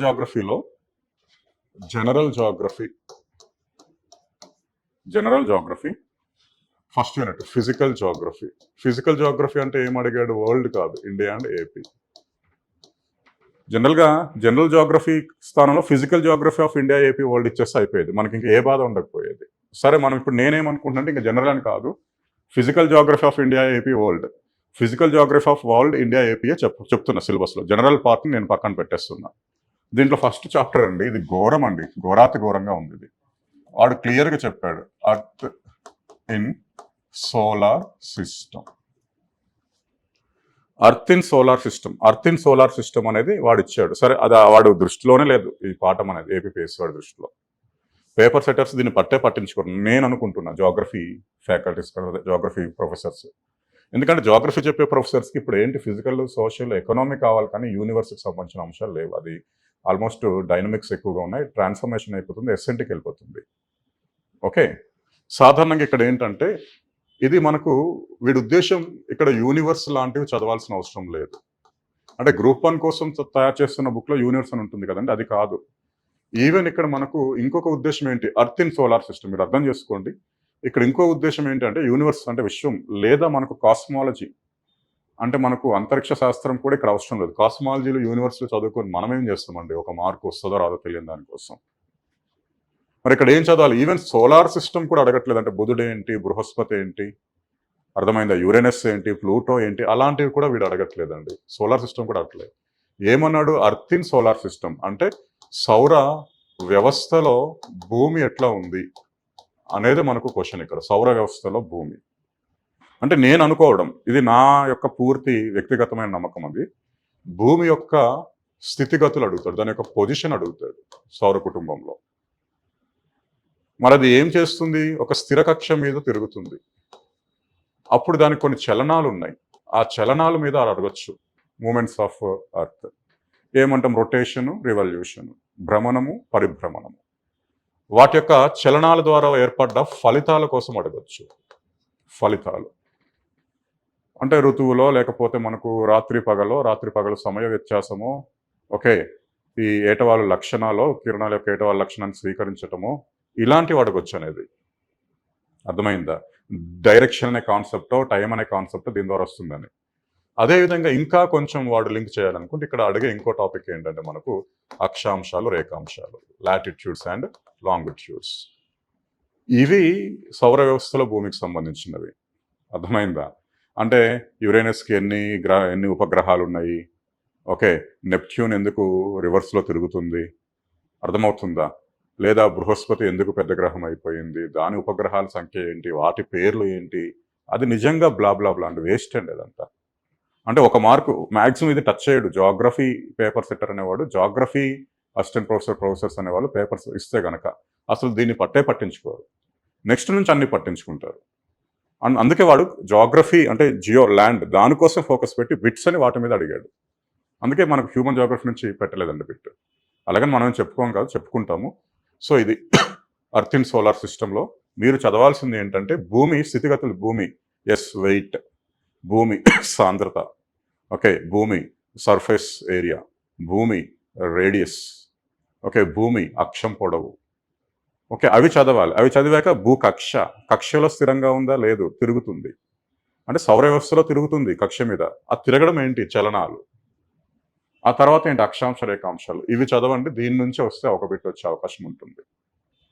ఓకే, తర్వాత సిలబస్లో జనరల్ జాగ్రఫీలో 4 భాగాలు కదా. రెండవది మనకి ఏంటంటే ఇది earth, interior of earth, major landforms and their features కోసం అడిగాడు. దీంట్లో జనరల్ జాగ్రఫీలో రెండవది ఏమని చెప్తున్నాం మనం, interior of earth. Interior of earth, okay, ఇది ఇచ్చాడు కదా. దీంట్లోనే అసలు మూడవది మేజర్ ల్యాండ్ ఫార్మ్స్. అంటే వాడి ఉద్దేశం ల్యాండ్ ఫార్మ్స్, జియోమార్ఫాలజీ అంటే భూస్వరూప శాస్త్రం మొత్తం ఇక్కడ అడిగేము మేము, ఇవి అడగబోతున్నాము అని అన్నాడు. Interior of earth, major landforms. జనరల్గా అయితే ఏంటంటే ఇంటీరియర్ ఆఫ్ అర్త్ అనేది ఒక మనకు 1 అవర్ 1.5 అవర్ టాపిక్. ఇది భూమి యొక్క అంతర్నిర్మాణం అంటే పటలము, ప్రావారము, భూకేంద్రక మండలం, అక్కడున్న పదార్థాలు, ఓకే, అక్కడున్న మూలకాలు, అక్కడున్న అవిచ్ఛిన్నతలు, డిస్కంటిన్యూటీస్. అంటే దీంట్ నుంచి ఇంటీరియర్ ఆఫ్ అర్త్ అనే టాపిక్ ఏదైతే ఉందో, అంతర్నిర్మాణం అనే టాపిక్ నుంచి సాధారణంగా మనకు వనరులు, దానికి సంబంధించి ప్రత్యక్ష పరోక్ష వనరులు ఉన్నాయి. డైరెక్ట్ ఇండైరెక్ట్ సోర్సెస్ అంటే లోపల ఏముందో తెలుసుకునే సోర్సెస్. ఆ తర్వాత మనకు ముఖ్యంగా అడిగేది ఏంటంటే కంపోజిషన్ మీద అడిగే స్కోప్ ఉంటుంది. కంపోజిషన్ అంటే కూర్పు ఎట్లా ఉంది, లోపల ఎటువంటి మూలకాలు ఉన్నాయి, పీడనం ఏమవుతుంది, ఉష్ణోగ్రత ఏమవుతుంది, అలాంటిది. ఇంకా ముఖ్యంగా ఏం అడగొచ్చు అంటే మనకు డిస్కంటిన్యూటీస్ అడగొచ్చు. డిస్కంటిన్యూటీస్ యాక్చువల్గా యూపీఎస్సీ నుంచి ఈ టాపిక్లో వాడు మెయిన్గా అడిగేది డిస్కంటిన్యూటీసే. అంటే పటలానికి ప్రావారానికి మధ్యలో ఏముంది, ఓకే, బాహ్య కేంద్ర మండలానికి అంతర్కేంద్ర మండలానికి మధ్యలో ఏముంది, లేహ్మాన్ డిస్కంటిన్యూటీ అంటాం. ఓకే, అలాంటిది ఎక్కువగా ఛాన్స్ ఉంది దీంట్లో. అండ్ మేజర్ ల్యాండ్ ఫార్మ్స్ విషయంలో ఏంటంటే మనకు అంటే భూస్వరూపాలు జనరల్గా మనకు ఈ ఖండాలు, మహాసముద్రాలు అనే ప్రధాన భూస్వరూపాలు కాకుండా ఇంకో 2 రకాలు ఉన్నాయి. ఇంకో 2 రకాల ప్రధాన భూస్వరూపాలు ఉన్నాయి. ఓకే, మనం సెకండ్ ఆర్డర్ అంటాం లేదా థర్డ్ ఆర్డర్ అంటాం. ఇవి ఏర్పడడానికి ఇవి అంతర్జనిత శక్తులు, ఇవి బాహ్య జనిత శక్తుల వల్ల ఏర్పడతాయి. మరి దీంట్లో ఏం ఎక్కువగా ఉంటాయి, ఏం మాట్లాడాలి మనం, ఓకే, దీంట్లో ఏం మాట్లాడాలి అని చూసుకోవాలి. దీన్నే మనం ఏంటంటే స్పష్టంగా ఇక్కడ ఏం చెప్పానంటే దీన్ని నేను మేజర్ ల్యాండ్ ఫార్మ్స్లో సాధారణంగా మనం చూడాల్సిన అంశాల్లో ఒకటి ఈ ప్రధానంగా భూస్వరూపం అంటే ఎత్తైన ప్రాంతం, శిఖరము, పర్వతం, మధ్యస్థ ప్రాంతం, పీఠభూమి, తర్వాత ప్రాంతం, మైదానము. అంటే మనం ఇక్కడ మాట్లాడినవి ఏంటి, పర్వతాలు అంటే mountains, types of mountains etcetera. ప్రశ్న అడిగాడు అతి యవ్వన ముడత పర్వతాలు ఏవి అని. పురాతన ముడత పర్వతాలు అన్ని ఇచ్చాడు ఆప్షన్లో, ఇంకా సింపుల్గా తెలిసిపోతుంది అక్కడ యవ్వన ముడత పర్వతం ఏంటనేది. ఓకే, తర్వాత పీఠభూములు అంటే ప్లాట్యూస్, తర్వాత మైదానాలు, ఇవి చెప్తున్నాం దీంట్లో మేజర్ ల్యాండ్ ఫార్మ్స్. తర్వాత ఇంకొక ఇంపార్టెంట్ టాపిక్ కూడా మాట్లాడుకుంటున్నాము. ఇది మొన్న కూడా ఒక 2 భాగాలు కంప్లీట్ చేశాను, శిలలు, రాక్స్. మొన్న దీంట్లో కూడా అడిగాడు ఈ క్రింది వాటిలో బాహ్యతమ అగ్నిశిల ఏది, ఎక్స్ట్రూజివ్ ఇగ్నియస్ రాక్ ఏది అని అడిగాడు. సరే, ఆ ఆప్షన్స్లో గ్రానైట్ ఉంది. Okay, granite. ఇంట్రూజివ్ అనుకుంటా, అంతర్గత అగ్నిశిల అని అడిగాడు, ఎక్స్ట్రూజివ్ అని అడగలేదు. ఎక్స్ట్రూజివ్ అంటే మనం ఏం చేస్తామంటే చిన్న 1-2 క్లూస్ పెట్టుకుంటాం మనం, అర్థమవుతుందా. ఒబిసిడియన్, బారో అని, బసాల్ట్, ఆండిసైట్, రయోలైట్, ఒబిసిడియన్, బారో అనుకుంటాం. Extrusive igneous. ఇంట్రూజివ్ ఇగ్నియస్లో ప్లూటోనిక్ అంటే పాతాళ శిలల్లో గ్రానైట్స్ ఉంటాయి. నాకు తెలిసి క్వశ్చన్లో అంతర్గత అగ్నిశిల కోసం అడుగుండొచ్చు. ఒక అంతర్గత అగ్నిశిల ఏది అంటే గ్రానైట్, లేదా క్రింది వాటిలో బాహ్య అగ్నిశిల కానిది ఏది అని కూడా అడుగుండొచ్చు క్వశ్చన్. కాబట్టి శిలల నుంచి కూడా మనకి క్వశ్చన్ వచ్చింది, అండ్ పర్వతాల నుంచి క్వశ్చన్ వచ్చింది మేజర్ ల్యాండ్ ఫార్మ్స్లో. ఓకే, ఇక్కడ ఏంటంటే వాడు అడిగింది మేజర్ ల్యాండ్ ఫార్మ్స్, వాటి యొక్క మెకానిజం అలాంటివన్నీ. అంటే ఫర్ ఎగ్జాంపుల్ పర్వతాలు ఏర్పడినప్పుడు అవసరమైన వాటిలో మనము ఈసారి ఏమి యాడ్ చేయాల్సి ఉంటుంది అంటే ఏమైనా సిద్ధాంతాలు, ముఖ్యంగా 2 సిద్ధాంతాలు తెలుగు అకాడమీలో ఇచ్చాడు. ఒకటి కాంటినెంటల్ డ్రిఫ్ట్, ఇంకోటి ప్లేట్ టెక్టోనిక్స్. సాధారణంగా క్లాసెస్లో నేను ఎప్పుడంటే హిమాలయాలు చెప్తున్నప్పుడు, దీపకల్ప పీఠభూమి వివరిస్తున్నప్పుడు వీటికి సంబంధించిన సమాచారాన్ని ఇస్తానన్నమాట. ప్లేట్ టెక్టోనిక్స్ అంటే ఆ ఫలకాలు గుద్దుకుంటున్నాయి కదండి, అప్పుడు ఎటువంటి భూస్వరూపాలు ఏర్పడతాయి, అవి అపసరణ చలనంలో ఉన్నప్పుడు ఎటువంటి భూస్వరూపాలు ఏర్పడతాయి. Continental to continental divergence, continental to continental convergence, continental to continental మన continental to ocean convergence, ocean to ocean divergence, అలాంటివి కొన్ని కీలక అంశాలు అక్కడ మాట్లాడతాం. ఎందుకంటే ఇది వరల్డ్ ఫిజికల్లో మాట్లాడుతాం ఈ థియరీస్ అవన్నీ. ఇది ఇచ్చాడు కానీ దీన్ని డిలీట్ చేస్తారు, మేబీ అవుట్ ఆఫ్ సిలబస్ లేదా మిస్టేక్స్ ఏమైనా ఉన్నాయనే కారణంతో. ఓకే, ఇది మేజర్ ల్యాండ్ ఫార్మ్స్. దీంట్లో ఇవి మాట్లాడతాం. ఇక్కడ ఇంకొకటి కూడా మాట్లాడతాం మనం, ఈ థర్డ్ ఆర్డర్ సంబంధించిన విషయాన్ని మాట్లాడతాం. తెలుగు అకాడమీ ఇన్స్పిరేషన్గా తీసుకుని మనకు పవనము, నది, ఓకే, గ్లేషియర్, హిమానీ నదం, ఓషన్ వేవ్, గ్రౌండ్ వాటర్, ఇవి మనకు ఎరోజనల్ ల్యాండ్ ఫార్మ్స్ క్రమక్షయ భూస్వరూపాలు ఉంటాయి, డిపాజిషనల్ ల్యాండ్ ఫార్మ్స్ నిక్షేపణ భూస్వరూపాలు ఉంటాయి. ఎయిదర్ గ్రూప్ 1 నుంచి గ్రూప్ 2 అన్నిట్లో కూడా వీటి కోసం ఖచ్చితంగా ఒక ప్రశ్న అడుగుతాడు. ఇది నేను ఎప్పటి నుంచో మొత్తుకుంటున్నా. దీన్నే మనం టేబుల్‌లో కూడా చెప్పుకుంటున్నాం. ఓకే. ఎలా చెప్పుకుంటున్నామండి? ఆ లెసన్ అయిపోయినాక ఇలా టేబుల్ కూడా ఇస్తున్నాం మనం. Okay. Wind, coastal landforms, groundwater లేదా గ్లేషియల్, ఆ పైన రన్నింగ్ వాటర్. ఆ ల్యాండ్ ఫార్మ్స్ ఈ టేబుల్ ఒక్కసారి చూసుకొని వెళ్ళండి ఎగ్జామ్‌కి ముందు అని చెప్తూనే ఉన్నాను. జస్ట్ ఒక 2 మినిట్స్ అని. వీటి నుంచి బిట్ వస్తదని చెప్తున్నా. గ్రూప్ 1లో అడిగాడు వీటి నుంచి, ఈ టేబుల్ నుంచి బిట్. ఈవెన్ గ్రూప్ 2లో కూడా అడిగాడు. అది కూడా పైకి అడిగాడు. ఈజీగా చాలా సింపుల్‌గా ఉంది ఆ క్వెషన్. క్వెషన్స్ కూడా చూపెడతానండి మీకు. ఎలా అడిగాడు ఏంటనే క్వెషన్స్. ఓకే. కాబట్టి ఈ మేజర్ ల్యాండ్ ఫార్మ్స్ అనే టాపిక్ నుంచి 4 క్వెషన్స్ వచ్చాయి. 3 to 4 క్వెషన్స్. 1 డిలీటెడ్. మిగతా 3 ఉన్నాయి. ఒకటి మౌంటైన్స్‌లో యంగ్ ఏదైనా అన్నాడు. ఇంకొకటి ఏంటి మనకు రాక్స్‌లో ఏదర్ అది బాహ్యతమో అంతర్గత శిలనో ఏదో అడిగాడు. ఒకసారి చూద్దాం. ఆ క్వెషన్ కూడా మీకు చూపిస్తే అయిపోతుంది కదా. గ్రానైట్ అనేది ఏంటి? అంతర్గమ శిల. ఇంట్రూసివ్ రాక్. అంతే. ఒకటే క్వెషన్ ఆ శిలల్లో. గ్రానైట్ అనేది ఏంటి? అంతర్గత శిల అనేది మాత్రం ఇక్కడ అడిగాడు. వాడు కన్ఫ్యూజ్ చేయాలంటే ఈ క్రింది వాటిలో ఏది అంతర్గత శిల కాదు లేదా బాహ్య శిల కాదు అలాంటివి అడుగుతాడు అనమాట. ఓకే. ల్యాండ్ ఫార్మ్స్లో చూపెట్టాను కదా మీకు. ల్యాండ్ ఫార్మ్స్ మనకి ఏమి ఇదిగోండి డెల్టా, నది. ఈజీగా అడిగాడండి. ఆప్షన్స్ ఈజీగా ఇచ్చేసాడు. సర్క్, హిమాని నదం, cliffs, sea cliffs and drains, ఇసుక దిబ్బలు, శాండ్ డ్యూన్స్ కానీ డ్రైన్స్ కానీ. ఈ 4 పదాలు మనకి అదే నేను చెప్తున్నా. అంటే బుక్ని క్లాసెస్ని కోఆర్డినేట్ చేసుకోవాలి. గాబర పడకూడదండి. చూడండి ఏమి సీ క్లిఫ్ అక్కడ ఉంది పదం, సిర్క్ పదం, డ్యూన్స్, డ్రైన్స్ అంటే శాండ్ డ్యూన్స్ అని చెప్తాం మనం. ఓకే ఉంది. అండ్ ముందు పేజీలో మనకు ఏమి ఇక్కడ అది కూడా ఇచ్చాం. ఏది రన్నింగ్ వాటర్ ల్యాండ్ ఫార్మ్స్లో మనకు ఏమి డెల్టాస్ కూడా ఉంటాయని చెప్పాం. ఇవన్నీ ముడత పర్వతాలు, పురాతన ముడత పర్వతాలు, అప్పలేచియన్, యూరల్. అండ్ మనకు తెలిసిందే బుక్లో ఏంటి ఆరావళి అంటేనే ఆరావళి ప్రపంచంలోనే అత్యంత పురాతన ముడత పర్వతాలు. అంటే అప్పలేచియన్ ముడత పర్వతాలు పురాతనమైనవి, యూరల్ పురాతన ముడత పర్వతాలు, ఆరావళి పురాతన ముడత పర్వతాలు. ఓకే. క్వశ్చన్ ఏమి ఇచ్చాడు ముడత పర్వతాలకు సంబంధించి? ఇవ్వండి క్రింది వాటిలో ఏ పర్వతాలు నవీన ముడత పర్వతాలు అన్నాడు. మనం అక్కడ నవీన కింద ఇచ్చున్నాంలే అండి. చూడండి అపలేచియన్స్ పురాతన అని బుక్లో ఉంది. ఆరావళి ఇండియన్ జోగ్రఫీలో మనం ఆరావళి చెప్తున్నప్పుడే అవి ఖండ ఫలకల అభిసరణ వల్ల ఏర్పడుతున్నాయి. వాళ్ళు ఉంది కాబట్టి క్రమక్షయానికి గురవుతున్నాయి. అవశిష్ట ముడత పర్వతాలని చెప్తున్నాం. పురాతన ముడత పర్వతాలని కూడా చెప్తున్నాం. ప్రపంచంలోనే పురాతనం అని చెప్తున్నాం. యూరల్స్ పురాతన ముడత పర్వతాలని మనకి ఇప్పుడే అక్కడ చూశారు మీరు ఆ బుక్ అదే ఆ పేజీలో. అంటే ఇక్కడ మరి నవీన ముడత పర్వతాలు ఏమున్నాయి? ఆల్ప్స్ ఉన్నాయి. ఒకవేళ హిమాలయాలు ఉంటే కనుక మీరు కన్ఫ్యూజ్ అవ్వాల్సింది. కానీ అర్థమవుతుందా?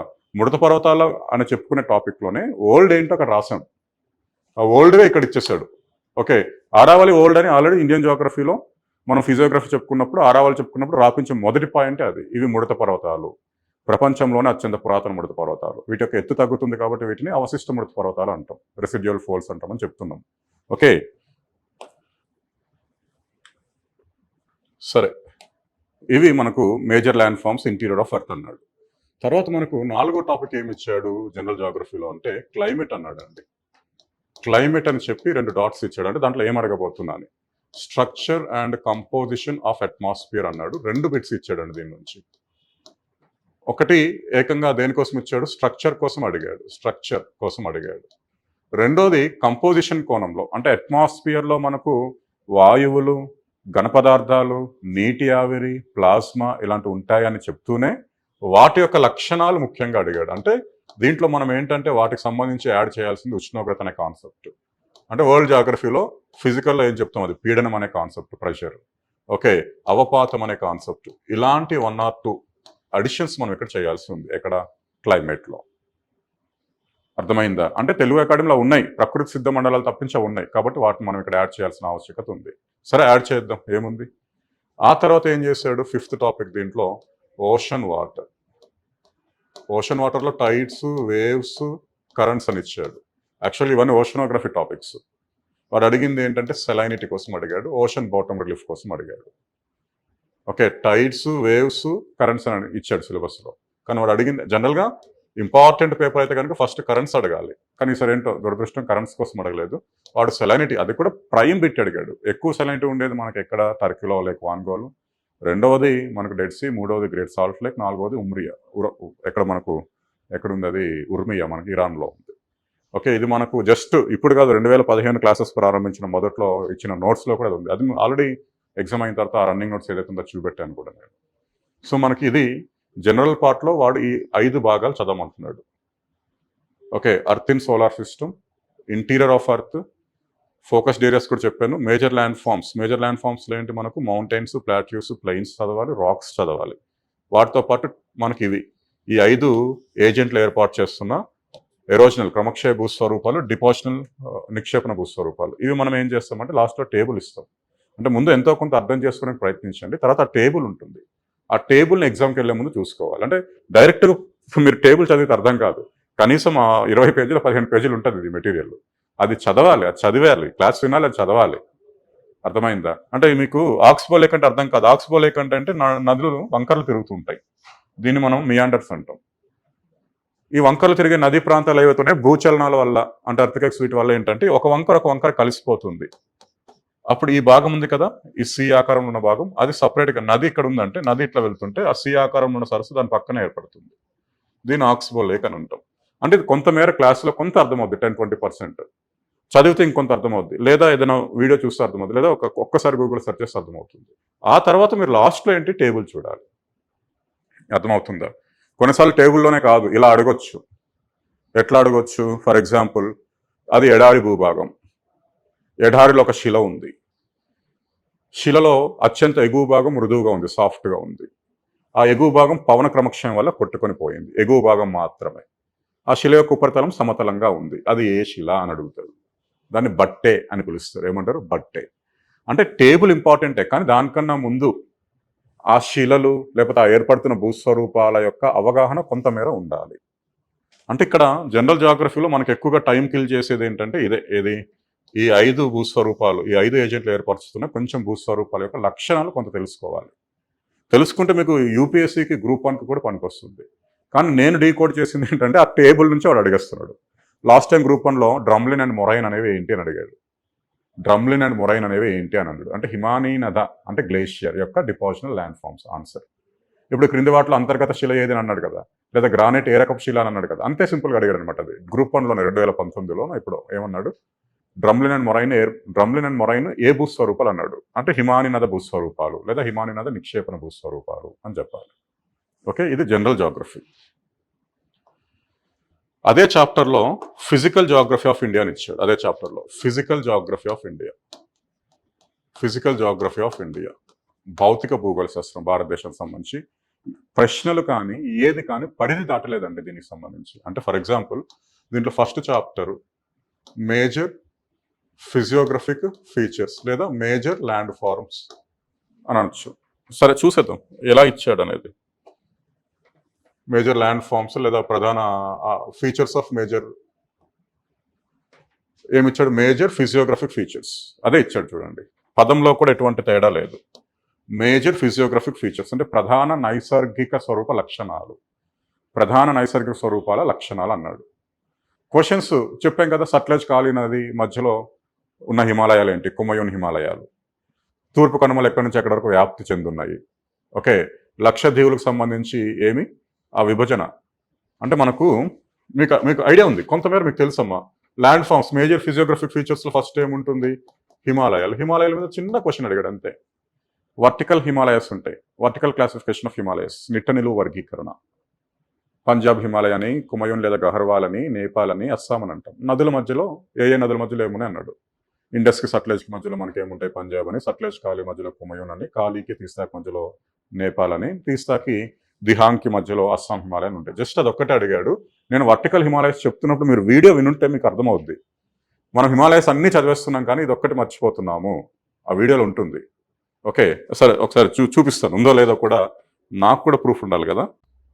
Right, Himalayas.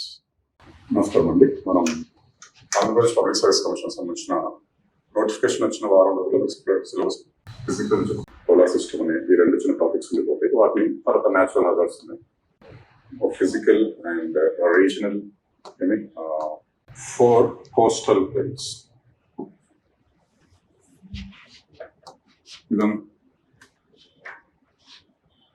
Pakistan, Tajikistan. Okay, చాలా ఇంపార్టెంట్ అండి, అడగొచ్చు. 1 నదుల ఆధారంగా ఎలా విభజించాం, ఏజ్ అండ్ హైట్. చూడండి ఇక్కడ హిమాలయస్, ఇది ఇంపార్టెంట్, ఇది ఇంపార్టెంట్. ఈ టేబుల్ చాలా ఇంపార్టెంట్ అని చెప్తున్నా. అంటే మీకు మచ్చు తునకకి చూపెడుతున్నా. వర్టికల్ క్లాసిఫికేషన్ ఆఫ్ హిమాలయాస్ చెప్తున్నప్పుడు ఇది ఇంపార్టెంట్, ఈ టేబుల్ ఇంపార్టెంట్. ఎందుకు అలా చెప్తున్నామంటే ప్రీవియస్ క్వశ్చన్స్ అంటే యూపీఎస్సీయో ఏపీఎస్సీయో అలాంటివి మనకి ఇక్కడ అడుగుతున్నాడని. అగోండి కుమయూన్ గహర్వాల్ అని పిలుస్తున్నాము. Kashmir Himalayas Indus river north లో ఉంటాయి. ఇండస్ కి సట్లెజ్ కి పంజాబ్ మధ్యలో ఉన్నాయి. పంజాబ్ ఇవి పంజాబ్ హిమాలయస్ పంజాబ్ హిమాచల్ ప్రదేశ్ లో ఎక్కువగా ఉంటాయి. కుమయూన్ హిమాలయస్ ఉత్తరాఖండ్ స్టేట్ లో ఎక్కువగా కనబడుతుంటాయి. ఇవి గహర్వాల్ హిమాలయస్ ఇవి సట్లెజ్ అండ్ కాళీ మధ్యలో ఉన్నాయి. సట్లెజ్ కాళీ మధ్యలో ఉన్నాయి. అది బిట్, అది మన ఏపీఎస్సీ అడిగిన బిట్. ఇక్కడ అంటే సరే మనం అందరం చెప్పుకుంటాం, అందరు ఫ్యాకల్టీస్ చెప్తారు. అంటే ఇది చెప్తున్నప్పుడు, ఈ టేబుల్ చెప్తున్నప్పుడు ఇది ఇంపార్టెంట్ అనేది వినాలి. అంటే స్టూడెంట్స్ కూడా ఈ మొత్తం వింటున్నారు, ఎలా క్వశ్చన్స్ వస్తున్నాయి, పాత క్వశ్చన్స్ ఎట్లా వస్తున్నాయి చూడట్లేదు. నేను vertical classification of Himalayas even Telangana వాళ్ళకి చెప్పినప్పుడు కూడా తెలంగాణలో కూడా ఇది ఇంపార్టెంట్ అని చెప్పి దీని నుంచి అక్కడ క్వశ్చన్ అడిగారు. ఓకే, కొన్ని ఏంటంటే క్లాసెస్ జరుగుతున్నప్పుడు ఇవి ముఖ్యమైనవి. నేను అది కూడా అంతే, మీరు అంటే పాత స్టూడెంట్స్కి అడగండి. కాకపోతే రైల్వే మండలాలు చెప్తున్నప్పుడు మనం మ్యాప్ వేసి ఇది ఎక్కడ అడుగుతున్నప్పుడు 100కి 100% ఆగ్నేయ రైల్వే మండలం ఏది అంటే అందరూ బిలాస్పూరే చెప్తున్నారు, లేదా భువనేశ్వర్ అంటున్నారు. అప్పుడు నేను క్లియర్గా ఏం చెప్తున్నా అంటే ఆగ్నేయ రైల్వే మండలం మమతక్క వాళ్ళకి ఇచ్చుకుంది కోల్కతాకి. ఆగ్నేయ మధ్య రైల్వే మండలం ఉంది, అది బిలాస్పూర్, ఇది గుర్తుంచుకోండి అని చెప్తున్నాను. ఆడు ఆగ్నేయ మధ్య రైల్వే మండలం అడిగాడు, కానీ పొరపాటున ఆగ్నేయ రైల్వే మండలం అని ఉంటే 100కి 50 మంది తప్పు పెట్టుండే వాళ్ళు అంతా బిలాస్పూర్ పెట్టుకుని వచ్చేవాళ్ళు. ఆగ్నేయ రైల్వే మండలం కోల్కతా. అంటే ఇక్కడ క్వశ్చన్స్ని కన్ఫ్యూజ్ చేసే అవకాశం ఉంది, ఇక్కడ క్వశ్చన్స్ ఇట్లా అడిగే అవకాశం ఉంది అనేది నేను అంటే కంట్రోల్ చేసుకోలేకపోయినా నా బ్రెయిన్లోకి వచ్చేస్తుంది ఇది ఇంపార్టెంట్. ఇప్పుడు చెప్పాం కదండి ఇది ఇంపార్టెంట్ అని. అలా హిమాలయాలు మొత్తం ఇంపార్టెంట్ అని చెప్పమే, ఎక్కడ ఇంపార్టెంట్ ఆ పదాలు ఇంపార్టెంట్. డూన్స్ అంటే ఏంటి, కారేవాస్ అంటే ఏంటి. ఓకే, అలా ఈస్టర్న్ హిమాలయస్లో కొన్ని 1-2 ఉన్నాయి, అట్లా మనకి శివాలిక్లో 1-2 ఉన్నాయి. ఏవి ఇంపార్టెంట్, ఆ ఇంపార్టెంట్ అని చెప్తున్నప్పుడు మాత్రం కొంచెం ఫోకస్ పెట్టాలి ఆస్పిరెంట్స్. అంటే చదివే విధానము, అర్థం చేసుకునే విధానంలో కూడా ఇంకొంచెం మార్చుకోవాలండి పద్ధతి. సరే, చెప్పిన హిమాలయాల్లో ఎలా అడిగాడు బిట్. హిమాలయాల తర్వాత ఏంటి, నార్థన్ ప్లెయిన్స్. ఈసారి నార్థన్ ప్లెయిన్స్ నుంచి బిట్ అడగలేదు. తర్వాత ఏంటి మనకు పెనిన్సులర్ ప్లాట్యూ, దీంట్లో బిట్ అడిగాడు. దేంట్లో ఈస్టర్న్ ఘాట్స్ ఎక్కడి నుంచి ఎక్కడ ఉన్నాయి ఏంటి కథ అని అడిగాడు. ఓకే, 4వది ఏంటి మనకు కోస్టల్ ప్లెయిన్స్, దీని నుంచి మనకు బిట్ అడగలేదు. 5వది ఏంటి ఐలాండ్స్లో బిట్ అడిగాడు. దేని నుంచి అడిగాడు, లక్షద్వీప్ నుంచి అడిగాడు. అర్థం అంటే మనకు కేవలం ఫిజికల్ జియోగ్రఫీ ఆఫ్ ఇండియా అనే ఒక పాఠం ఎందుకు సార్ మీరు 10-12 గంటలు చెప్తుంటాయి ఈ పాఠం జనరల్గా. అంత టైం ఎందుకు పడుతుంది ఏంటంటే మీ గ్రూప్లో మీకు అర్థమై ఉండాలి. హిమాలయాల నుంచి ఒక బిట్, ఈస్టర్న్ ఘాట్స్ నుంచి 2వ బిట్, లక్షద్వీప్స్ నుంచి 3వ బిట్. అంటే ఓవరాల్గా 3 మార్కులు కేవలం దీని నుంచి వచ్చాయి.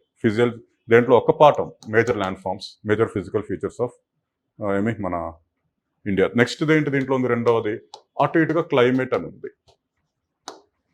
క్లైమేట్ నేను for every time when I'm dealing this climate of India, ఇక్కడ ఇంపార్టెంట్ కాన్సెప్ట్గా నేను ఒకటే మాట్లాడుతాను, ఏది అంటే మాన్సూన్స్. అంటే వాడు క్లైమేట్ అంటే ఏ ప్రొఫెసర్ అయినా సరే క్లైమేట్ అంటే ఇండియన్ పాయింట్ ఆఫ్ వ్యూలో వాడు ఫుల్ ఫోకస్ చూసుకునేది ఏంటంటే మనకు మాన్సూన్స్. అడిగిన 2 క్వశ్చన్స్ కూడా మాన్సూన్స్ మీద అడిగాడు. మనం క్లైమేట్లో దాదాపు అది 2 గంటల టాపిక్ అనుకోండి, 1 గంటన్నర మాట్లాడితే మాన్సూన్ సార్ ఎవరైనా అదే ఎక్కువగా మాట్లాడతారు. ఒకసారి యాంత్రీకరణ అడుగుతాడు, ఒకసారి ఫెయిల్యూర్ అడుగుతాడు, ఒకసారి రైన్ఫాల్ అడుగుతాడు, ఒకసారి రైన్ఫాల్ ప్యాటర్న్ అడుగుతాడు, ఒకసారి రైన్ఫాల్ డిస్ట్రిబ్యూషన్ అడుగుతాడు. అట్లాంటి ఛాన్సెస్ ఉన్నాయి. 2 క్వశ్చన్స్లో ఒక డిలీట్ అయ్యింది, ఎందుకంటే ఆ క్వశ్చన్స్లో వాడి 3 ఆప్షన్స్ ఇచ్చి 1, 2, 3 కరెక్ట్, 2, 3 కరెక్ట్, వాటిలో కింద ఆప్షన్స్లో ఆన్సర్ లేదనమాట, అందుకే డిలీట్ చేశారు. సో క్లైమేట్లో మనకు మాన్సూన్స్ అనేది ప్రాథమికంగా చూసుకోవాలి ఎక్కువగా. తర్వాత ఏంటి, రివర్స్ మీద ఎలాంటి బిట్లు అడిగాడు మనకి, ఇప్పుడే మీకు ఎగ్జాంపుల్ చెప్పేస్తున్నా. ఒకటి ధువంధర్ వాటర్ ఫాల్ అని అడిగాడు, ఏ నది ఏర్పరుస్తుంది, నర్మదా. 2వది ఏంటి, ఏపీకి సంబంధించిన నదులు ఇచ్చి వాటి యొక్క జన్మస్థానాలు ఎక్కడున్నాయో అడిగాడు. చాలా సింపుల్గా అడిగాడండి. గుండ్లకమ్మ మనకి ఎక్కడ, నంద్యాల జిల్లాలో మనకి జన్మిస్తుంది, నల్లమల కొండల్లో. అంటే మనకేంటి, వంశధార ఎక్కడ, ఒడిశాలో జన్మిస్తుంది. పెన్నా ఇక్కడ నందిదుర్గ కొండలో జన్మిస్తుంది. అట్లా 3-4 నదులు ఇచ్చి వాటి జన్మస్థానాలు మ్యాచ్ ద ఫాలోయింగ్ అడిగాడు. అంటే ఫిజియోగ్రఫీలోకి వెళ్ళి 3 బిట్లు, క్లైమేట్లో 2 బిట్లు, రివర్స్లో 2 బిట్లు. తర్వాత మనకి ఇక్కడ ఏంటి, సాయిల్స్లో 8 రకాల నేలలు ఉంటే దాంట్లో ఒకదానికోసం అడిగాడు, లాటరైట్ సాయిల్స్, దాని యొక్క లక్షణం అడిగాడు. లాటరైట్ సాయిల్స్ చెప్పుకున్నప్పుడు చెప్పుకుంటాం, ఇది శుష్క ప్రాంతాల్లో ఏర్పడేది, ఇది అధిక వర్షపాతం అధిక ఉష్ణోగ్రత మనకి ఆల్టర్నేటివ్గా ఉండాలని. ఆప్షన్లో శుష్క ప్రాంతాల్లో ఏర్పడుతుందని ఇచ్చాడు. ఏం చేయొచ్చు మనం, దాన్ని డిలీట్ చేసేయచ్చు. అర్థమైందంటే సాయిల్స్లో కూడా ఒక బిట్ అడిగాడు. ఇంకా ఇక్కడ 5th వన్ ఏంటి, వెజిటేషన్, ఓన్లీ వెజిటేషన్ అన్నాడు. న్యాచురల్ వెజిటేషన్ అంటే అడవుల్లోకి వెళ్ళి మన ఇండియాలోనే ఎక్కువగా ఉండే అడవులు ఏంటని అడిగాడు. ఏం అడవులు, శుష్క ఆకురాల్చు అడవులు. ఆకురాల్చర్ అరణ్యాలు ఎక్కువ ఉంటాయి. శుష్క అనే పదం కూడా ఇవ్వలేవాడు. ఆకురాల్చర్ అరణ్యాలు, వర్షారణ్యాలు, మడారణ్యాలు ఇట్లా ఇచ్చాడు. అంటే మనకు ఫిజికల్ జియోగ్రఫీలో నేను పేపర్లో 30 బిట్లలో నాకు గుర్తున్న బిట్లు చూడండి, మేజర్ ఫిజికల్ ఫీచర్స్లో 3 బిట్లు ఇచ్చాడు. ఇక్కడే యాక్చువల్గా హిమాలయాలు చెప్పినప్పుడే కొంత వివరణ నేను సహజంగానే ప్లేట్ టెక్టానిక్స్ తీసుకొస్తాము. పెనిన్సులర్ ప్లాటూ చెప్పినప్పుడే కాంటినెంటల్ డ్రిఫ్ట్ కూడా చెప్పేస్తాం. సాధారణంగా అది లక్షణం, కానీ ఇప్పుడు మనం లేదు సపరేట్గా చెప్పుకోవాలని ఆలోచన వచ్చింది. స్టూడెంట్స్ కూడా దానికి సపరేట్గానే చెప్పాలని సలహా ఇస్తున్నారు. అంటే ఇక్కడ ఒక 3 బిట్లు, ఇక్కడ ఒక 2 5, ఇక్కడ ఒక 2 7, ఇక్కడ ఒకటి 8, ఇక్కడ ఒకటి 9. అంటే ఫిజికల్ జియోగ్రఫీ ఆఫ్ ఇండియా అనేది మనకు ఒకే ఒక భాగము 9 నుంచి 10 బిట్లను తీసుకొస్తుంది. అంత ఇంపార్టెంట్. అందుకే దీనికి ఎక్కువ టైం దీని మీద స్పెండ్ చేస్తాం. నేనే కాదు, ఏ ఫ్యాకల్టీ అయినా దీని మీద ఎక్కువ టైం స్పెండ్ చేస్తారు. ఎందుకంటే జాగ్రఫీకి పునాది ఇది వేరే వాటితో సంబంధం ఉండదు, వేరే సబ్జెక్ట్స్ తోటి. అటు జనరల్ జాగ్రఫీలో వాడు 7 నుంచి 8 బిట్స్ అడిగాడు, లేదా 8 నుంచి 9 అడిగాడు. ఇక్కడ 9 నుంచి 10, దానికన్నా ఎక్కువగా దీంట్లో అడిగాడు. అంటే ఓవరాల్గా ఇక్కడ 20 బిట్లు ఇస్తే 2 బిట్లు డిలీట్ అయినా కూడా దీని నుంచే. ఓకేనా? ఇది అంత ఇంపార్టెంట్ చాప్టర్ అండి. ఇప్పుడు మనం అడవులు చెప్పుకుంటున్నప్పుడు ఏం చెప్తాం సాధారణంగా అంటే, అడవులు డిస్కస్ చేస్తున్నప్పుడు ఏర్పడడానికి గల కారకాలు, factors responsible for their formation, types of forest, వాటి యొక్క డిస్ట్రిబ్యూషన్, విస్తరణ, అడవుల యొక్క వర్గీకరణ, వాటి యొక్క విస్తరణ, తర్వాత ఏంటి పాలసీస్, తర్వాత ఫారెస్ట్ ఇన్స్టిట్యూట్స్, ఇంకా వీలుంటే government of India and AP government యొక్క ప్రోగ్రామ్స్ అనమాట. ఇక్కడ వైల్డ్ లైఫ్ ఇవ్వలేదు. వైల్డ్ లైఫ్ని ఇక్కడ నుంచి సపరేట్ చేసి ఎక్కడ తీసుకెళ్లాడు? మెయిన్స్లో SNTలో పెట్టాడు. 3rd chapter ecosystem and biodiversity. దాంట్లో వైల్డ్ లైఫ్ నుంచి ఒక 4 to 5 క్వశ్చన్స్ ఇచ్చాడండి. అర్థమైంది? కునో పాలన్పూర్ కోసం అడిగాడు. ఓకే, ఆ బయోస్ఫియర్ రిజర్వ్స్ కోసం అడిగాడు. అర్థమవుతుందా? సాయిల్స్ మనం మనకు NCERT బుక్లోనే ఉంది. NCERT బుక్లోనే సాయిల్స్ 8 రకాలుగా ఉన్నట్లు చెప్పారు. వాటి యొక్క వివరణ సాధారణంగా నల్లరేగడి నేలల మీద ఎక్కువగా అడుగుతూ ఉంటాడు. ఈసారి మనకు దేనికోసం అడిగాడు? లాటరైట్ సాయిల్స్ మీద అడిగాడు. ఇక్కడ లాటరైట్ సాయిల్స్ అడుగుతూ ఇండియాకి ఏపీకి రెండింటికి లింక్ చేస్తూ అడిగాడు. అది ఏది? Laterite soils.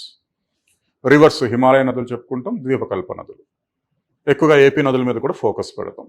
ఓకే, హిమాలయ నదుల్లో మనకేంటి? ద్వీపకల్ప నదులు. అదే భారతదేశం కోణంలో ఇది అడిగాడు, నర్మదా. ఆంధ్రప్రదేశ్ కోణంలో మనకు గుండ్లకమ్మ, పెన్నా, వంశధార, వాటి యొక్క జన్మస్థానాల కోసం అడిగాడు. ఓకే, క్లైమేట్ చెప్పాను. క్లైమేట్లో ఫోకస్డ్ ఏరియా ఏంటంటే మాన్సూన్స్. అంటే IMD ఒక 4 సీజన్స్గా వర్గీకరిస్తుంది. ఓకే, శీతాకాలం, వేసవికాలం, తర్వాత మాన్సూన్స్. మనకి ఎక్కువ దేని సెంట్రిక్గా చదవాల్సి ఉంటుందంటే ఋతుపవనాల సెంట్రిక్గా మనం యూనిట్ని అర్థం చేసుకోవాలి. నాకు తెలిసి సిలబస్ ఇక్కడ వచ్చి ఆగున్నాను, నేను మాన్సూన్స్ దగ్గర ఆపినట్లున్నాను. ఓకే, తర్వాత ఏముంది మనకు అక్కడ? ఎకనామికల్ జాగ్రఫీ ఆఫ్ ఇండియా అని ఇచ్చాడు. ఏమిచ్చాడండి? Economical geography of India. దీంట్లో ఫస్ట్ న్యాచురల్ రిసోర్సెస్ అన్నాడు. అంటే వాడి ఉద్దేశం ఏంటంటే, న్యాచురల్ రిసోర్సెస్ అంటే ముఖ్యంగా ఈ మైనింగ్ అనమాట. మైన్స్, మినరల్స్, వాటి కోసం అడుగుతున్నాడు. మినరల్స్. ఓకే, అంటే మరి శక్తి వనరులు కూడా ఉన్నాయి. శక్తి వనరులు అంటే సౌరశక్తి, పవన శక్తి, అణు ఇంధన శక్తి, ఇలాంటివన్నీ మనకు SNTలో ఉంది. మనకు న్యూక్లియర్ టెక్నాలజీ అనే టాపిక్ ఉంది. దాని కింద ఫస్ట్ చాప్టర్లో, 2వ చాప్టర్ అంతా ఎనర్జీ మేనేజ్మెంట్. సరే, అయినప్పటికీ ఇక్కడ చెప్తున్నప్పుడు కొంతమేర శక్తి వనరులను కూడా టచ్ చేస్తున్నా నేను, వాటిని మొదలట్లేదు. ఇప్పుడే చూపెట్టాను మీకు. శిలాజ ఇంధనాలు, బొగ్గు, లేదా మనకు ముడి చమురు ఉత్పత్తి కేంద్రాలు ఎక్కడెక్కడ ఉన్నాయి, దాని మీదనే బిట్ అడిగాడు, అంకలేశ్వర్ అనే దాన్ని. ఓకే, తర్వాత ఇక్కడ ఏంటి? అగ్రికల్చర్, వ్యవసాయం మీద ఉంది. ఓకే, వ్యవసాయం. తర్వాత ఇక్కడ ఏముంది? ఇండస్ట్రీస్. మన వ్యవసాయంలో ఎటువంటి బిట్ అడిగాడు? ఓన్లీ వ్యవసాయ కాలాల కోసం అడిగాడు. మినరల్స్, న్యాచురల్ రిసోర్సెస్ అన్నీ చెప్పుకుంటామండి మనం. Ferro minerals, non ferro minerals, okay, లేదా మెటల్స్, నాన్ మెటల్స్, అలోహాలు, fossil fuels, even atomic minerals కోసం మాట్లాడతాం. వీటి నుంచే అంటే వాటి యొక్క డిస్ట్రిబ్యూషన్ ఇక్కడ అడుగుతాడు. ఎక్కడెక్కడ ఉన్నాయి? కరెంట్ అఫైర్స్ ఏమైనా యాడ్ చేసి చేయాలి. ఈ మధ్య మనకు బొగ్గు గనుల్లో పెద్దది మనం జరియా అనుకున్నాం ఇంతవరకు. కానీ గత సంవత్సరం ఏంటంటే మనకు ఛత్తీస్గఢ్లో ఒక 2 గనులు వరల్డ్లోనే టాప్ 5లో ఉన్నాయి. ఒకటి గ్రెవరా, రెండవది కుసుముండా అనేవి వచ్చాయి. అంటే అలాంటి మార్పులు మనం ఇక్కడ యాడ్ చేయాల్సి ఉంటుంది. అర్థమైందా? తాల్చేరు ఒడిశాలో ఉంది, ఇండియాలో సెకండ్ లార్జెస్ట్ అనుకుంటాం, కానీ ఇప్పుడు కుసుముండా ఇండియాలో సెకండ్ లార్జెస్ట్గా ఉంది. అలాంటివి ఏమైనా డైనమిక్స్ ఉంటే యాడ్ చేయాల్సి ఉంటుంది. అగ్రికల్చర్ ఏంటి? మనం కాలాలు చెప్పుకోవాలి. అగ్రికల్చర్లో ఏం చెప్పాలి? వ్యవసాయ పద్ధతులు మాట్లాడాలి. ఎక్కువగా మనకు విస్థాపన వ్యవసాయం మాట ఏదో అడుగుతాడు. అగ్రికల్చర్లో ఇంకా ఏం మనం ఇక్కడ విధానాలు అవి మాట్లాడాల్సిన అవసరం లేదు. ఎకానమీలో ఆల్రెడీ ఉంది అది 75 మార్కుల ఎకానమీలో వ్యవసాయం అనే టాపిక్ ఉంది అక్కడ. ఇక్కడ ఏంటి ముఖ్యంగా పంటలు, ఆ రాష్ట్రాలు అలాంటివి మనం ఇక్కడ మాట్లాడాల్సి ఉంటుంది వ్యవసాయంలో. ఇండస్ట్రీస్ సాధారణంగా మనం మినరల్ బేస్డ్ ఇండస్ట్రీస్ అని ఉంటాయి, అగ్రో బేస్డ్ ఇండస్ట్రీస్ అని ఉంటాయి, ఫారెస్ట్ బేస్డ్ ఇండస్ట్రీస్ అని ఉంటాయి, ట్రాన్స్పోర్ట్ బేస్డ్ ఇండస్ట్రీస్ అని ఉంటాయి, అదర్ ఇండస్ట్రీస్ ఇట్లా ఉంటాయి. ఇప్పుడు ఆయిల్ రిఫైనరీస్ ఉన్నాయి అనుకోండి, oil refineries mineral based industries అవి. ఐరన్ ఇండస్ట్రీస్ ఉన్నాయి అనుకోండి, మినరల్ బేస్డ్ ఇండస్ట్రీస్ అవి. ఓకే, పేపర్ ఇండస్ట్రీ ఉందనుకోండి, forest based industries.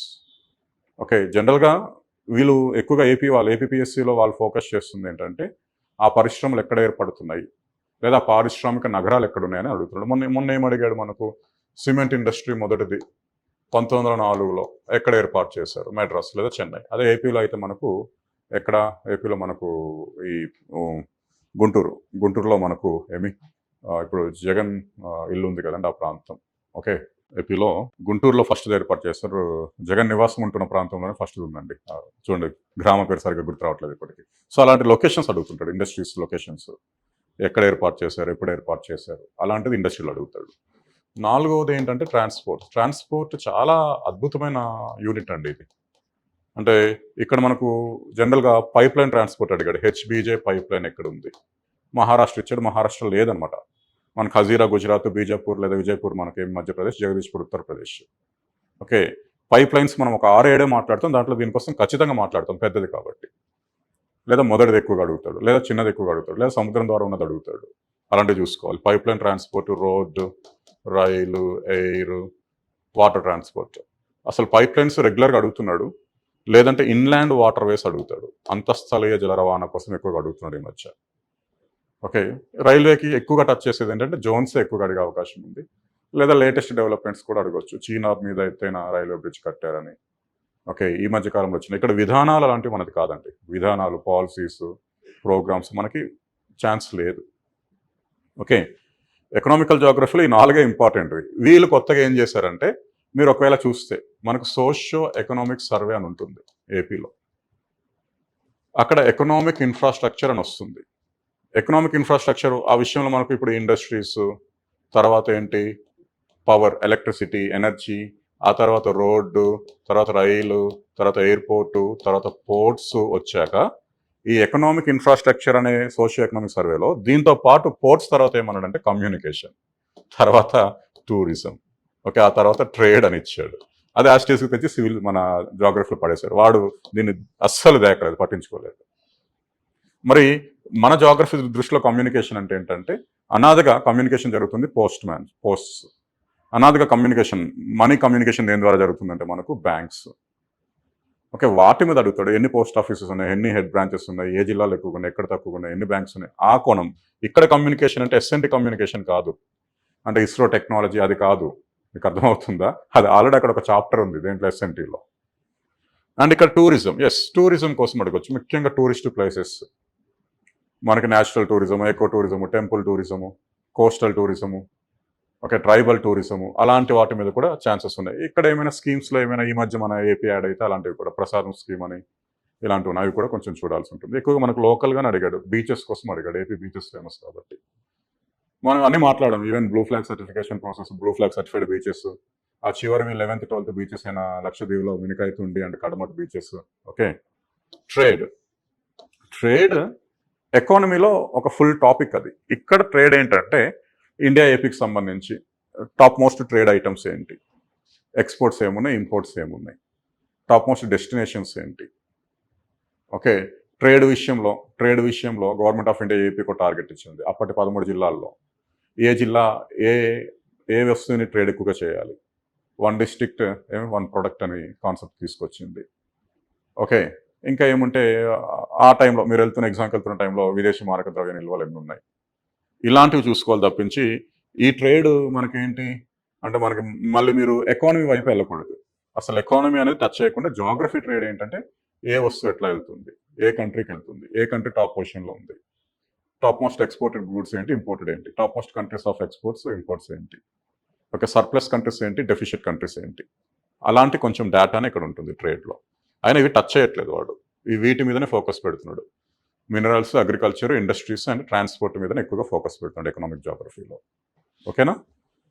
And third chapter ఏంటి, హ్యూమన్ జాగ్రఫీ అని ఇచ్చాడు. హ్యూమన్ జాగ్రఫీ అంటే పాపులేషన్, ఏమి ఇచ్చాడంటే హ్యూమన్ జాగ్రఫీ, హ్యూమన్ డెవలప్మెంట్. అసలు ఈ చాప్టర్ ఉన్న విషయమే మర్చిపోయాడండి లాస్ట్ దేంట్లో ఎగ్జామ్లో. చెప్పాను కదా ట్రైబ్స్ మీద అడిగాడు, కానీ అది కూడా మనం ఎక్కడో మాట్లాడుకున్నదే అడిగాడు. అంటే ఫిజికల్ జాగ్రఫీలో మాట్లాడుకున్నది అడిగాడు, కానీ జనరల్గా మరీ డీప్గా వెళ్ళలేదు వాడు. ఆ ట్రైబ్స్ కూడా మనకు ఫిజికల్ జాగ్రఫీ హిమాలయస్ చెప్తున్నప్పుడు వచ్చిన ట్రైబ్స్, అండమాన్ నికోబార్ చెప్తున్నప్పుడు వచ్చిన ట్రైబ్స్ అవే అడిగాడు, కానీ ఎంత డెప్త్గా దీన్ని టచ్ చేయాలి, అసలు ఇది ఉందా లేదనేది మర్చిపోయినాడు వాడు. కాకపోతే ఇదేంటంటే మనం తక్కువ కాలం స్పెండ్ చేస్తే, అంటే రేపు ఎగ్జామ్ ఉంది అనుకున్నాం, ఈ రోజు ఒక 3-4 అవర్స్ స్పెండ్ చేసినా ఎక్కువ పాయింట్స్ తీసుకొచ్చే చాప్టర్ ఇది. కానీ ఏపీఎస్ వాడు దీన్ని పక్కన పెట్టేసినట్టున్నాడు ఈ మధ్య కాలంలో. స్టిల్ హ్యూమన్ డెవలప్మెంట్ ఎలా ఉంది అంటే, ఫర్ ఎగ్జాంపుల్ ఇండియాకి విషయంలో మనం ఇక్కడ మాట్లాడేది ఏంటంటే, ఫస్ట్ ఆఫ్ ఆల్ ఇండియాలో ఈ హ్యూమన్ డెవలప్మెంట్ విషయంలో మనం ఫస్ట్ రేషియల్ గ్రూప్స్ మాట్లాడాలి, జాతులు. మనకు నీగ్రిటోస్, ప్రోటాస్ట్రాయిడ్స్, మంగోలాయిడ్స్, మెడిటేరియన్స్, నార్దిక్స్ అండ్ బ్రాకిషోఫాలస్ అని ఒక 6 జాతులు ఉన్నాయి. ఓకే, గుహా వర్గీకరణ అది. వాటి కోసం మాట్లాడాల్సి ఉంటుంది.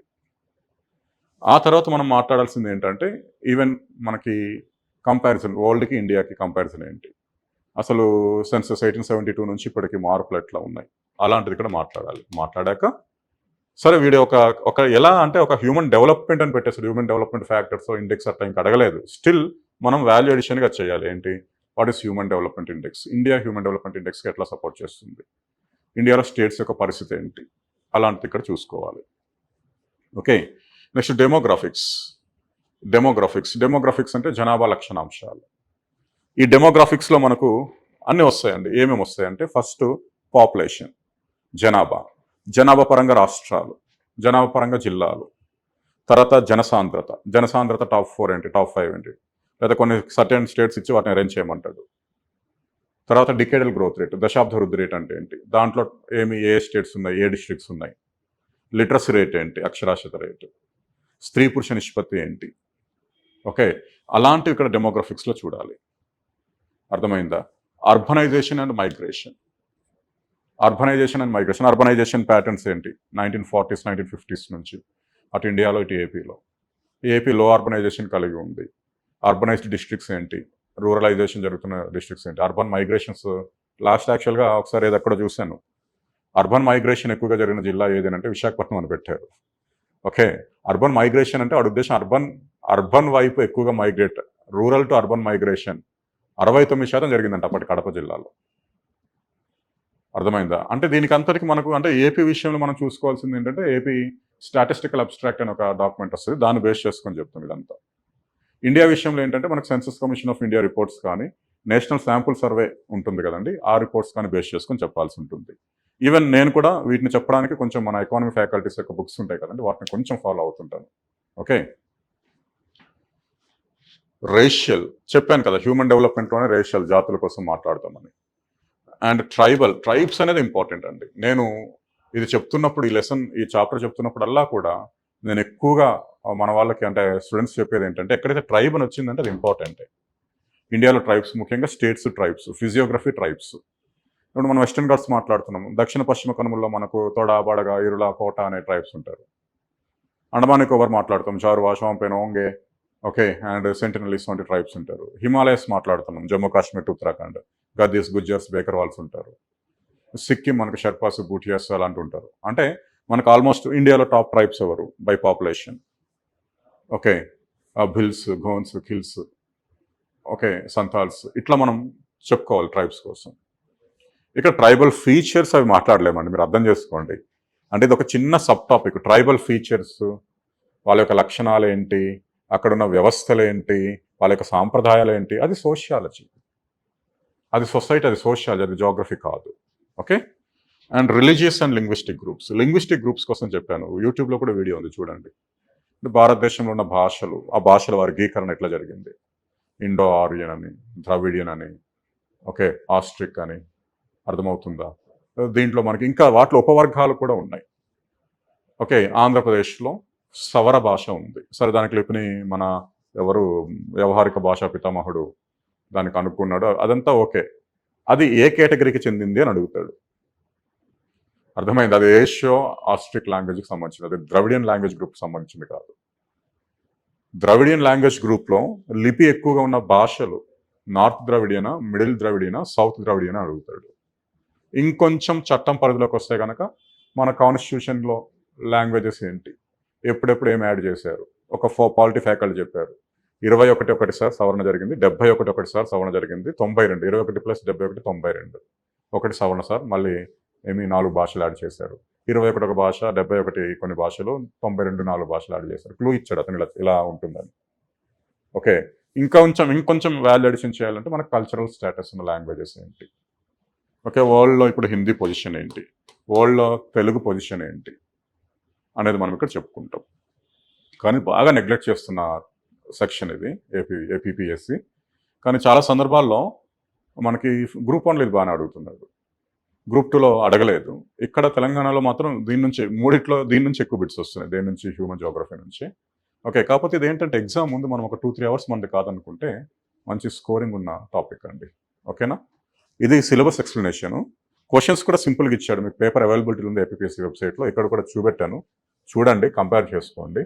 ఓకే, అండ్ అన్నిటికన్నా ముఖ్యంగా మనం ఎంసీక్యూస్ చేస్తున్నాం.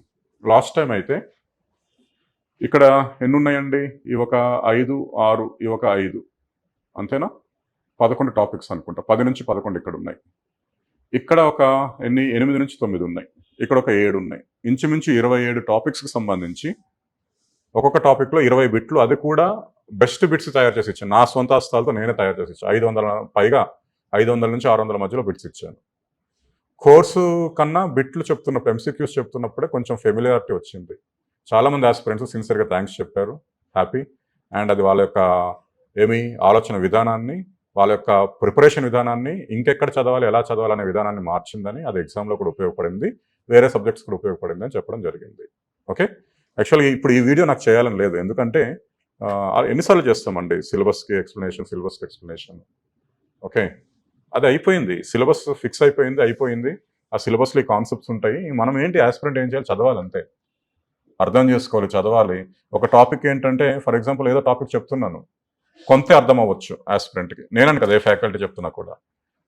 అంటే ఇప్పుడు ఒక 27 టాపిక్స్లో ఒక టాపిక్ మీద కొంచెం మీకు తక్కువ అర్థమైంది, ఇంకొంచెం ఎక్స్ప్లోర్ చేయడానికి ప్రయత్నించండి, వేరే సోర్స్ ఉంటే తీసుకోండి, గూగుల్లో అడగండి, యూట్యూబ్లో ఉంటాయి అన్నీ కూడా. ఇదే కాదండి, ఏదైనా, అది ఎకానమీ అయినా, అది ఏపీ హిస్టరీ అయినా.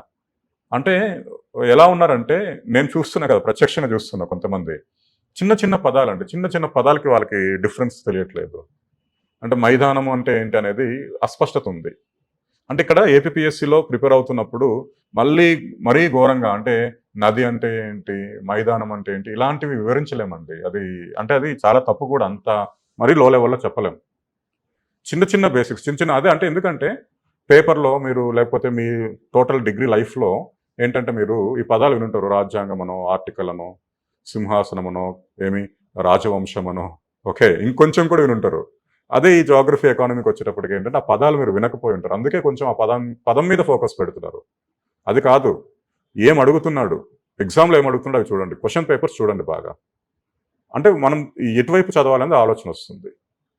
ఓకేనా, రెండవది, నో డౌట్ అండి, 45 days టైం ఇవ్వండి, కంప్లీట్ అయిపోతుంది. అయిపోయాక మళ్ళీ లైవ్ చేయమని అడుగుతారు కూడా, మళ్ళీ కూడా వీలుంటే చేయడానికి ప్రయత్నిస్తాను. ఏ డౌట్ ఉన్నా ప్రీవియస్ వీడియోస్ అన్నీ ఉన్నాయి. గ్రూప్ 2 వాళ్ళకి గ్రూప్ 1కి సంబంధించిన వీడియోస్లో కూడా యాక్సెస్ ఇవ్వడం జరిగింది. అర్థమైంది, ఎందుకంటే నేను గ్రూప్ 1లో కాంటినెంట్స్ చెప్తాను, కాంటినెంట్స్ తోటి చాలా నాలెడ్జ్ వస్తుంది నా యొక్క నమ్మకం. ఒక ఆఫ్రికా కాంటినెంట్ కంప్లీట్ చేయడానికి 1 hour పడుతుంది. అంటే ఆఫ్రికా చెప్తున్నప్పుడు మళ్ళీ మనం ఫలకాల అపసరణ చలనం కోసం మాట్లాడతాం. ఆఫ్రికాలో నదులు, ఆఫ్రికాలో ఎడారులు, ఆఫ్రికాలో పీఠభూములు, ఆఫ్రికాలో మనకు దేశాలు, ఆఫ్రికా చుట్టూ ఉన్న కెనాల్స్, ఇవన్నీ మాట్లాడతాం. అలాంటివి గ్రూప్ 1 వీడియోస్, కానీ అవి మీరు చూడండి, దేనికైనా మంచిది, ఏమైనా ప్లస్ పాయింట్ అవ్వచ్చు మీకు. అర్థమైందా, అందుకే ఈసారి ఏంటంటే గ్రూప్ 2 సిలబస్ యాస్టీస్గా కంప్లీట్ చేయబోతూ గ్రూప్ 1కి సంబంధించిన యాక్సెస్ కూడా ఇవ్వాలని చెప్పి, బుక్లో ఏవైతే 1-2 మిస్టేక్స్ ఉన్నాయో వాటిని తొలగించి, కొత్తగా ఏర్పాటు చేసి, వాల్యూ ఎడిషన్ యాడ్ చేసి, అనవసరపు కంటెంట్ని తగ్గించాలని ఫిక్స్ అయ్యాను. ఓకే, ఇక్కడ సిలబస్గా కంటిన్యూ అవుతుంది. అడిషనల్గా గ్రూప్ 1 వీడియోస్ని మీకు యాక్సెస్ ఇవ్వమని చెప్పాను, ఎందుకంటే కాంటినెంట్స్ సంబంధించిన సమాచారము, ఏమైనా జియోమార్ఫాలజీ, క్లైమటాలజీకి సంబంధించిన అడిషనల్ టాపిక్స్ ఏమైనా తెలుసుకున్న సమాచారం ఉండొచ్చు అని. మూడవది, ఎంసీక్యూస్, పాత ఎంసీక్యూస్ కోర్సులో పెట్టలేదు, అవి పెట్టమని చెప్తాను, అవి యూట్యూబ్లో ఉన్నాయి, కానీ తెలియదు ఆస్పిరెంట్కి ఎక్కడున్నాయి ఏంటని. ఆ వీడియోస్ అన్ని మళ్ళీ ఎంసీక్యూస్ అని ఒక ఫోల్డర్ ఓపెన్ చేసి దాంట్లో పెట్టమని చెప్తాను. ఆ ఎంసీక్యూస్ మీకు పనికొస్తాయి. ఒక్కొక్క చాప్టర్లో ఎట్లా అడుగుతున్నారు ఏంటనేది. ఓకే. ఆ తర్వాత మళ్ళీ బుక్ అండి. బుక్ కూడా కొత్త బుక్ నాకు టైం ఇవ్వండి. ఒక 6-7 వీక్స్‌లో దాన్ని మార్కెట్‌లో తేవడానికి ప్రయత్నిస్తాను. ఓకేనా? ఏ డౌట్స్ ఉన్నా ఏమున్నా మీరు సార్‌ని అడగొచ్చు. ఓకే. జాయిన్ అయ్యేటప్పుడు ఎవరైనా నిజమైన పూర్ క్యాండిడేట్స్ ఎవరైనా ఉంటే అవి కూడా ఆఫర్ కూడా అడగొచ్చు సార్‌ని. అడిగి మీరు జాయిన్ అవ్వడానికి ట్రై చేయండి. Thank you very much.